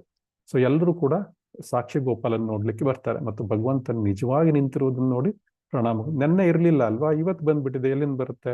ಸೊ ಅದರಿಂದ ಈ ಸಾಕ್ಷಿ ಗೋಪಾಲ ಅಲ್ಲಿಂದ ಬಂದಿದ್ದಾನೆ, ಮಥುರೆಯಿಂದ ಅಂದ್ಬಿಟ್ಟು ಎಲ್ಲ ಪ್ರಣಾಮಗಳನ್ನು ಸಲ್ಲಿಸ್ತಾರೆ ಮತ್ತು ಅವು ಭಗವಂತನ ಸೌಂದರ್ಯವನ್ನು ಕಂಡು ತುಂಬಾ ಸಂತೋಷ ಪಡ್ತಾರೆ. ಅಲ್ಲಿಂದ ಇಲ್ಲಿಗೂ ನಡ್ಕೊಂಡು ಬಂದಿದ್ದಾನೆ ಅಂತ ಕೇಳಿ ಅವರು ಕೂಡ ಆಶ್ಚರ್ಯ ಕೂಡ ಪಡ್ತಾರೆ. ಹಾಗೆ ಈಗ ವೃದ್ಧ ಬ್ರಾಹ್ಮಣ ತುಂಬಾ ಸಂತೋಷ ಪಡ್ತಾನೆ. ಕೊನೆಗೂ ನನ್ನ ಧರ್ಮ ಉಳ್ಕೊಳ್ತಲ್ಲ ಅಂದ್ಬಿಟ್ಟು, ನಾನು ಸತ್ಯಸಂಧನಾಗೆ ಉಳ್ಕೊಂಡೆ ಅಂದ್ಬಿಟ್ಟು ಅವನಿಗೆ ಕೃಷ್ಣನಿಗೆ ಸಾಷ್ಟಾಂಗ ಪ್ರಣಾಮ ಮಾಡ್ತಾನೆ. ಸೊ ಹೀಗೆ ಪಟ್ಟಣದ ಎಲ್ಲಾ ಜನರು ಭಗವಾನ್ ಗೋಪಾಲನ ವೃದ್ಧ ಬ್ರಾಹ್ಮಣನು ಯುವ ಬ್ರಾಹ್ಮಣನಿಗೆ ತನ್ನ ಮಗಳನ್ನು ದಾನವಾಗಿ ನೀಡಿದ್ದಾನೆ ಅಂತ ಸಾಕ್ಷಿ ಹೇಳ್ತಾನೆ ಭಗವಂತ ಕೃಷ್ಣ. ಸೊ ನಂತರ ವಿವಾಹ ಆಗುತ್ತೆ. ಭಗವಂತನು ಇಬ್ಬರೂ ಬ್ರಾಹ್ಮಣನಿಗೆ ಹೇಳ್ತಾನೆ, ನೀವಿಬ್ಬರೂ ಬ್ರಾಹ್ಮಣರುಗಳು ಜನ್ಮದಲ್ಲೂ ನನ್ನ ನಿತ್ಯ ಸೇವಕರು ಅಂತ ಹೇಳ್ತಾನೆ. ಸೊ ಭಗವಂತ ಮುಂದುವರಿತಾನೆ, ಸೊ ನಿಮ್ಮಿಬ್ಬರ ಸತ್ಯಸಂಧತೆಯನ್ನು ನಾನು ತುಂಬಾ ಸಂತೋಷ ಪಟ್ಟಿದ್ದೇನೆ, ನಿಮ್ಗೆ ಏನ್ ವರ ಬೇಕು ಕೇಳಬಹುದು ಅಂದ್ಬಿಟ್ಟು ಹೇಳ್ತಾರೆ. ಸೊ ಹೀಗೆ ಇಬ್ಬರು ಬ್ರಾಹ್ಮಣರು ವರವನ್ನು ಕೇಳ್ತಾರೆ. ಸೊ ದಯವಿಟ್ಟು ಇಲ್ಲೇ ಇರಿ, ಇದರಿಂದ ಪ್ರಪಂಚದಾದ್ಯಂತ ಜನರಿಗೆ ನೀವು ನಿಮ್ಮ ಸೇವಕರ ಮೇಲೆ ಎಷ್ಟು ಕರುಣಾಮಯಿಯನ್ನು ತಿಳಿಯುವುದಿಲ್ಲ. ಅವರು ಬೇರೆ ಏನು ವರಗಳನ್ನು ಕೇಳ್ತಾ ಇಲ್ಲ, ಅವರು ಸಿಂಪಲ್ ಒಂದು ದರ ಕೇಳ್ತಾರೆ, ಇಲ್ಲೇ ಇರಿ ಮತ್ತು ಎಲ್ಲರಿಗೂ ದರ್ಶನವನ್ನು ಕೊಟ್ಟು ನಿಮ್ಮ ಸೇವಕರ ನೀವು ಎಷ್ಟು ಕರುಣಾಮಯಿ ಅಂತ ಕೃಷ್ಣ ಎಲ್ರಿಗೂ ಗೊತ್ತಾಗ್ಲಿ, ದಯವಿಟ್ಟು ಇಲ್ಲೇ ಇರು ಅಂತ ಹೇಳ್ತಾರೆ, ಇಲ್ಲೇ ಒಂದು ಸ್ಥಾಪನೆ ಆಗುವಂತ ಹೇಳ್ತಾರೆ. ಸೊ ಭಗವಂತ ಆ ಮಾತನ್ನು ಕೇಳಿ ಅವರಿಗೆ ವರವನ್ನು ಕೊಡ್ತಾನೆ. ಇಬ್ಬರು ಬ್ರಾಹ್ಮಣರು ಅವನ ಸೇವೆಯಲ್ಲಿ ಸತತವಾಗಿ ತೊಡಗ್ತಾರೆ. ನಂತರ ಈ ಘಟನೆಯನ್ನು ಕೇಳಿ ದೇಶದ ಮೂಲೆಗಳಿಂದ ಜನರು ಕೃಷ್ಣನ ನೋಡ್ಲಿಕ್ಕೆ ಬರ್ಲಿಕ್ಕೆ ಶುರು ಮಾಡ್ತಾರೆ. ಅಂತಿಮವಾಗಿ ಆ ದೇಶದ ರಾಜ ಏನ್ ಮಾಡ್ತಾನೆ, ಈ ಕಥೆಯನ್ನು ಕೇಳಿ ಅವನು ಕೂಡ ಗೋಪಾಲನ ಸುಂದರವಾದ ಮೂರ್ತಿಯನ್ನು ನೋಡಿ ತುಂಬಾ ಸಂತೋಷ ಪಡ್ತಾನೆ, ತೃಪ್ತಿ ಪಡ್ತಾನೆ. ಸೊ ನಂತರ ಅವನು ಮಾಡ್ತಾನೆ, ಗೋಪಾಲನಿಗೋಸ್ಕರ ಒಂದು ಸುಂದರವಾದ ದೇವಸ್ಥಾನವನ್ನು ನಿರ್ಮಾಣ ಮಾಡ್ತಾನೆ. ನಿಯಮಿತವಾಗಿ ಪೂಜೆ ಮಾಡಲಿಕ್ಕೆ ಹೆಂಗೂ ಇಬ್ಬರು ಭಕ್ತರಿದ್ದಾರೆ. ಸೊ ರಾಜನು ಕೂಡ ಎಷ್ಟು ಸಹಾಯ ಬೇಕೋ ಅಷ್ಟು ಎಲ್ಲವನ್ನು ಮಾಡ್ತಾನೆ. ಮತ್ತೆ ಕೃಷ್ಣನನ್ನು ಅಲ್ಲಿ ಸಾಕ್ಷಿ ಗೋಪಾಲ ಎಂಬ ಹೆಸರಿಂದ ತುಂಬಾ ಪ್ರಸಿದ್ಧನಾಗ್ತಾನೆ. ಹೀಗೆ ಸಾಕ್ಷಿ ಗೋಪಾಲನು ವಿದ್ಯಾನಗರದಲ್ಲಿ ನೆಲೆಸ್ತಾನೆ ಮತ್ತು ಬಹಳ ಕಾಲದವರೆಗೆ ಸೇವೆಯನ್ನು ಸ್ವೀಕರಿಸ್ತಾನೆ. ನಂತರ ಅಲ್ಲಿ ಒಂದು ಯುದ್ಧ ನಡೆಯುತ್ತೆ ಮತ್ತು ಈ ದೇಶವನ್ನು ಒರಿಸ್ಸಾ ರಾಜ ಪುರುಷೋತ್ತಮ ದೇವನು ಗೆಲ್ತಾನೆ. ನಂತರ ಈ ವಿದ್ಯಾನಗರದ ರಾಜನ ಮೇಲೆ, ಯಾಕಂದ್ರೆ ಮೊದಲು ವಿದ್ಯಾನಗರದ ರಾಜನ ಮೇಲೆ ಜಯ ಸಾಧಿಸ್ತಾನೆ ಮತ್ತು ಅವನ ಸಿಂಹಾಸನವಾದ ಮಾಣಿಕ್ಯ ಸಿಂಹಾಸನವನ್ನು ವಶಪಡಿಸ್ಕೊತಾನೆ. ಅದು ಅನೇಕ ರತ್ನಗಳಿಂದ ಅಲಂಕೃತವಾಗಿತ್ತು. ರಾಜ ಪುರುಷೋತ್ತಮ ದೇವನು ಮಹಾನ್ ಭಕ್ತನಾಗಿರ್ತಾನೆ ಮತ್ತು ಆರ್ಯ ಸಂಸ್ಕೃತಿಯಲ್ಲಿ ತುಂಬ ಮುರಿದವನಾಗಿರ್ತಾನೆ. ಅವನು ಕೃಷ್ಣನ ಪಾದಕಮಲಗಳಲ್ಲಿ ಬೇಡ್ಕೊತಾನೆ, ದಯವಿಟ್ಟು ನನ್ನ ರಾಜ್ಯಕ್ಕೆ ಬನ್ನಿ ಅಂತೇಳಿ. ಸೊ ರಾಜನು ತನ್ನ ರಾಜ್ಯಕ್ಕೆ ಬರಲು ಕೇಳಿಕೊಂಡಾಗ ಆ ಭಕ್ತಿಗೆ ಒಲಿದ ಗೋಪಾಲನು ಅವನ ಪ್ರಾರ್ಥನೆಯನ್ನು ಸ್ವೀಕರಿಸಿ ರಾಜ ಏನ್ ಮಾಡ್ತಾನೆ, ಗೋಪಾಲನ ವಿಗ್ರಹವನ್ನು ತೆಗೆದುಕೊಂಡು ಕಟಕ್ ನಗರಕ್ಕೆ ಹೋಗ್ತಾನೆ. ಸೊ ಮಾಣಿಕ್ಯ ಸಿಂಹಾಸನವನ್ನು ಗೆದ್ದ ನಂತರ ರಾಜ ಪುರುಷೋತ್ತಮ ದೇವ ಏನ್ ಮಾಡ್ತಾನೆ, ಅವನು ಜಗನ್ನಾಥಪುರಿಗೆ ತೆಗೆದುಕೊಂಡು ಭಗವಾನ್ ಜಗನ್ನಾಥನಿಗೆ ಅರ್ಪಿಸ್ತಾನೆ. ಈ ಮಧ್ಯೆ ಅವನು ಕಟಕ್ನಲ್ಲಿ ಗೋಪಾಲ ವಿಗ್ರಹದ ನಿಯಮಿತ ಪೂಜೆಯನ್ನು ಸ್ಥಾಪಿಸ್ತಾನೆ. ಗೋಪಾಲ ವಿಗ್ರಹವನ್ನು ಕಟಕ್ನಲ್ಲಿ ಪ್ರತಿಷ್ಠಾಪಿಸಿದಾಗ ಪುರುಷೋತ್ತಮ ದೇವನ ರಾಣಿ ಇರ್ತಾಳೆ. ಅವನನ್ನು ನೋಡಲು ಹೋಗಿ ಬಹಳ ಭಕ್ತಿಯಿಂದ ವಿವಿಧ ರೀತಿಯ ಆಭರಣಗಳನ್ನು ಪುರುಷೋತ್ತಮ ದೇವನ ರಾಣಿ ಕೃಷ್ಣನಿಗೆ ಅರ್ಪಿಸ್ತಾಳೆ. ಸೊ ರಾಣಿಯ ಬಳಿ ಒಂದು ಒಳ್ಳೆಯ ಮುತ್ತಿತ್ತು. ಅದನ್ನು ಮೂಗಿನಲ್ಲಿ ಧರಿಸ್ತಾ ಇದ್ಲಂತೆ. ಅದನ್ನು ಕೂಡ ಗೋಪಾಲನಿಗೆ ಕೊಡ್ಲಿಕ್ಕೆ ಅವಳು ಇಷ್ಟಪಟ್ರು. ಅವಳು ಹೀಗೆ ವಿಗ್ರಹದ ಮೂಗಿನಲ್ಲಿ ತೂತಿದ್ರೆ ತಾನೇ ಅವನಿಗೆ ಕೊಡೋದು, ಹೆಂಗಪ್ಪ ಕೊಡೋದು, ಅವನಿಗೆ ವಿಗ್ರಹದ ಮೂಗಿನಲ್ಲಿ ತೂತಿಲ್ವಲ್ಲ ಅಂದ್ಬಿಟ್ಟು. ಸೊ ಅದನ್ನು ಪರಿಗಣಿಸಿ ರಾಣಿ ಗೋಪಾಲನಿಗೆ ಪ್ರಣಾಮಗಳನ್ನು ಸಲ್ಲಿಸಿ ಅರಮನೆಗೆ ಹೋಗ್ತಾರೆ. ಅದು ಆ ಮೂಗುತಿಯನ್ನು ಕೊಡ್ಲಿಲ್ಲ. ಆ ರಾತ್ರಿ ಅವಳಿಗೆ ಕೃಷ್ಣ ಕನಸಿನಲ್ಲಿ ಬರ್ತಾನೆ, ಹೇಳ್ತಾನೆ, ನನ್ನ ಬಾಲ್ಯದಲ್ಲಿ ಮೂಗು ತೂತು ಮಾಡಿದ್ಲು, ಈಗ ಬಹಳ ಪ್ರಯತ್ನದಿಂದ ಅಲ್ಲಿ ಒಂದು ಮುತ್ತಿರಿಸಿದ್ಲು, ಆ ತೂತು ಇನ್ನೂ ಅಲ್ಲೇ ಇದೆ ಮತ್ತು ನಿನಗೆ ನೀನು ಕೊಡ್ಲಿಕ್ಕೆ ಮುತ್ತು ಇಷ್ಟಪಟ್ಟಿದ್ಯಲ್ಲ, ಅದನ್ನ ಕೊಡ್ಬೋದು ನೀನು ಅಂದ್ಬಿಟ್ಟು ಹೇಳ್ತಾನೆ. ಸೊ ನಂತರ ಅವರಿಬ್ರು ರಾಜನೊಂದಿಗೆ ರಾಣಿ ದೇವಸ್ಥಾನಕ್ಕೆ ಬರ್ತಾಳೆ. ನಂತರ ವಿಗ್ರಹದಲ್ಲಿ ಮೂಗಿನ ತೂತನ್ನು ನೋಡಿ ಅದರಲ್ಲಿ ಮುತ್ತನ್ನು ಇರಿಸ್ತಾರೆ ಮತ್ತು ಬಹಳ ಸಂತೋಷದಿಂದ ಅವರು ಆ ಒಂದು ದೊಡ್ಡ ಒಂದು ಹಬ್ಬವನ್ನು ಆಚರಿಸ್ತಾರೆ. ಅಂದಿನಿಂದ ಗೋಪಾಲ್ಜಿ ಕಟಕ್ ನಗರದಲ್ಲಿ ನೆಲೆಸಿದ್ದಾನೆ ಮತ್ತು ಅಂದಿನಿಂದ ಅವನು ಇಂದಿವರೆಗೂ ಸಾಕ್ಷಿ ಗೋಪಾಲ ಅಂತಾನೆ ಪ್ರಸಿದ್ಧನಾಗಿದ್ದಾನೆ. ಹೀಗೆ ಚೈತನ್ಯ ಮಹಾಪ್ರಭುಗಳು ಗೋಪಾಲನ ಲೀಲೆಗಳನ್ನು ಕೇಳ್ತಾರೆ ಮತ್ತು ಅವರ ವೈಯಕ್ತಿಕ ಭಕ್ತರು ಬಹಳ ಸಂತೋಷ ಪಡ್ತಾರೆ. ಮತ್ತು ಚೈತನ್ಯ ಮಹಾಪ್ರಭುಗಳು ಗೋಪಾಲ ವಿಗ್ರಹದ ಮುಂದೆ ಕುಳಿತಿದ್ದಾಗ ಎಲ್ಲಾ ಭಕ್ತರು ಚೈತನ್ಯರನ್ನು ಮತ್ತು ವಿಗ್ರಹದಲ್ಲಿ ಒಂದೇ ರೂಪದಲ್ಲಿ ಕಂಡರು.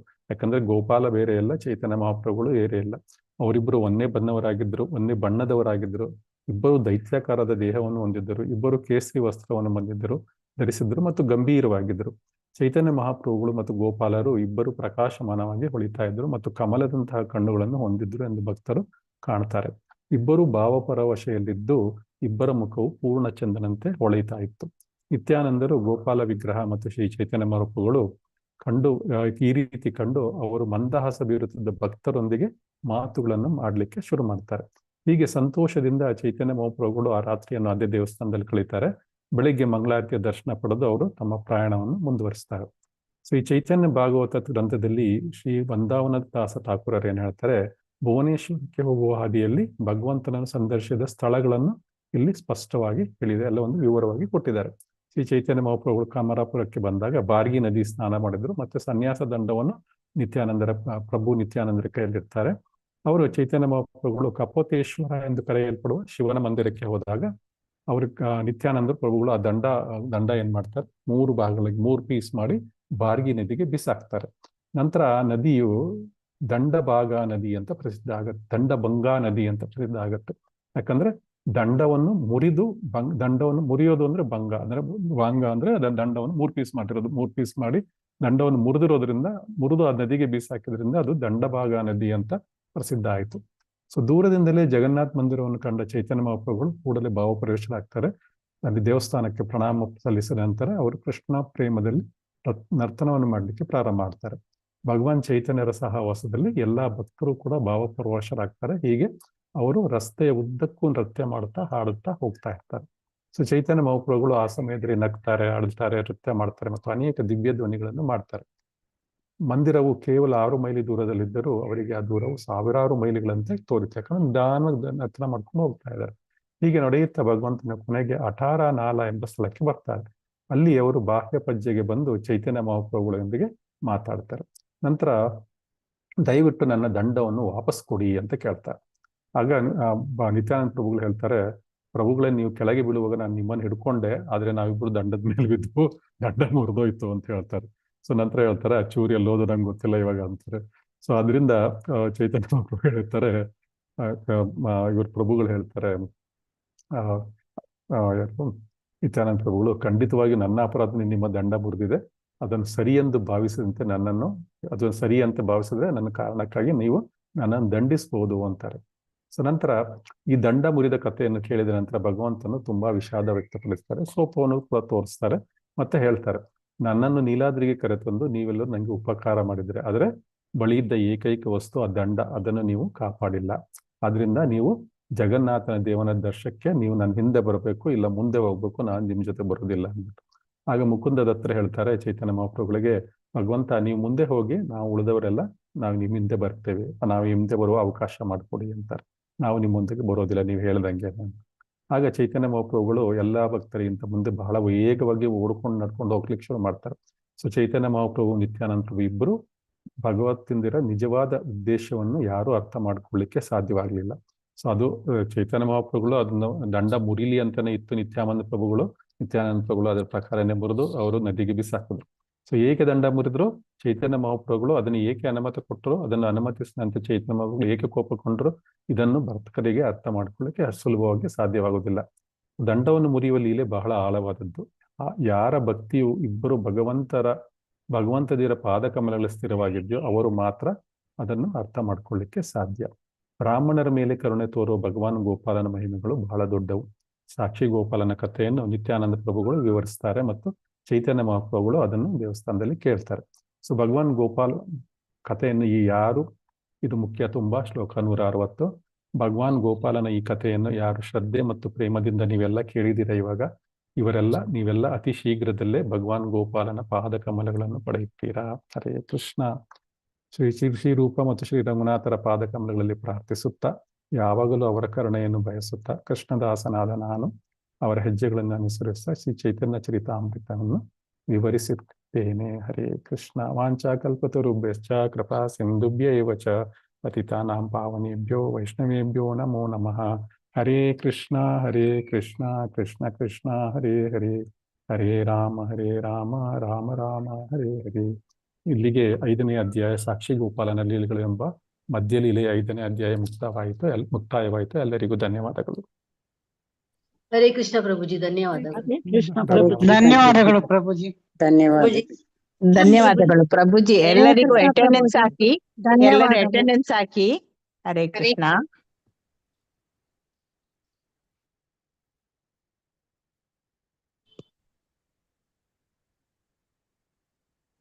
ಧನ್ಯವಾದಗಳು ಪ್ರಭುಜಿ. ಧನ್ಯವಾದಗಳು ಮಾತಾಜಿ. ಎಲ್ಲರೂ ಕೇಳಿಸ್ಕೊಂಡಿದ್ದೀರಾ? ಧನ್ಯವಾದಗಳು. ಮಾತಾಡ್ಲಿಕ್ಕೆ ಅವಕಾಶ ಕೊಟ್ಟಿದ್ದೀರಾ? ಧನ್ಯವಾದ.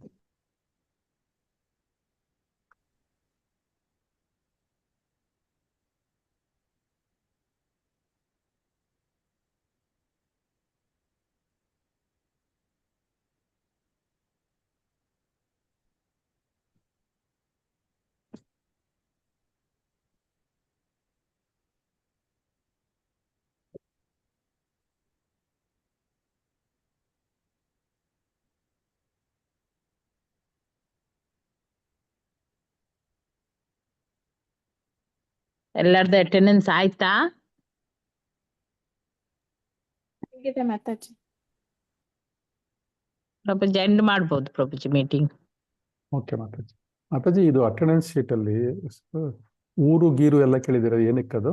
ಸಿಟಿ ಎಲ್ಲ ಗೊತ್ತಿಲ್ಲ ಪ್ರಭುಜಿ. ಓಕೆ. ಹರೇ ಕೃಷ್ಣ ಪ್ರಭುಜಿ, ಧನ್ಯವಾದಗಳು. ಹರೇ ಕೃಷ್ಣ ಮಾತಾಜಿ, ಧನ್ಯವಾದಗಳು. ಕ್ಲೋಸ್ ಮಾಡ್ತಾ ಹೆಚ್ಚಿನ ಅಂಶ ಅವರು ಅಧ್ಯಕ್ಷರು ಕೇಳ್ತಾರೆ ಕಂಡು, ಅದಕ್ಕೆ ಅದನ್ನೇ ಹಾಕಿದ್ದಾರೆ. ಹರೇ ಕೃಷ್ಣ ಪ್ರಭುಜಿ. ಹರೇ ಕೃಷ್ಣ ಪ್ರಭುಜಿ, ನಿನ್ನೆ ಅಟೆಂಡೆನ್ಸ್ ಹಾಕಿಲ್ಲ ಪ್ರಭುಜಿ ನಾನು. ಧನ್ಯವಾದಗಳು.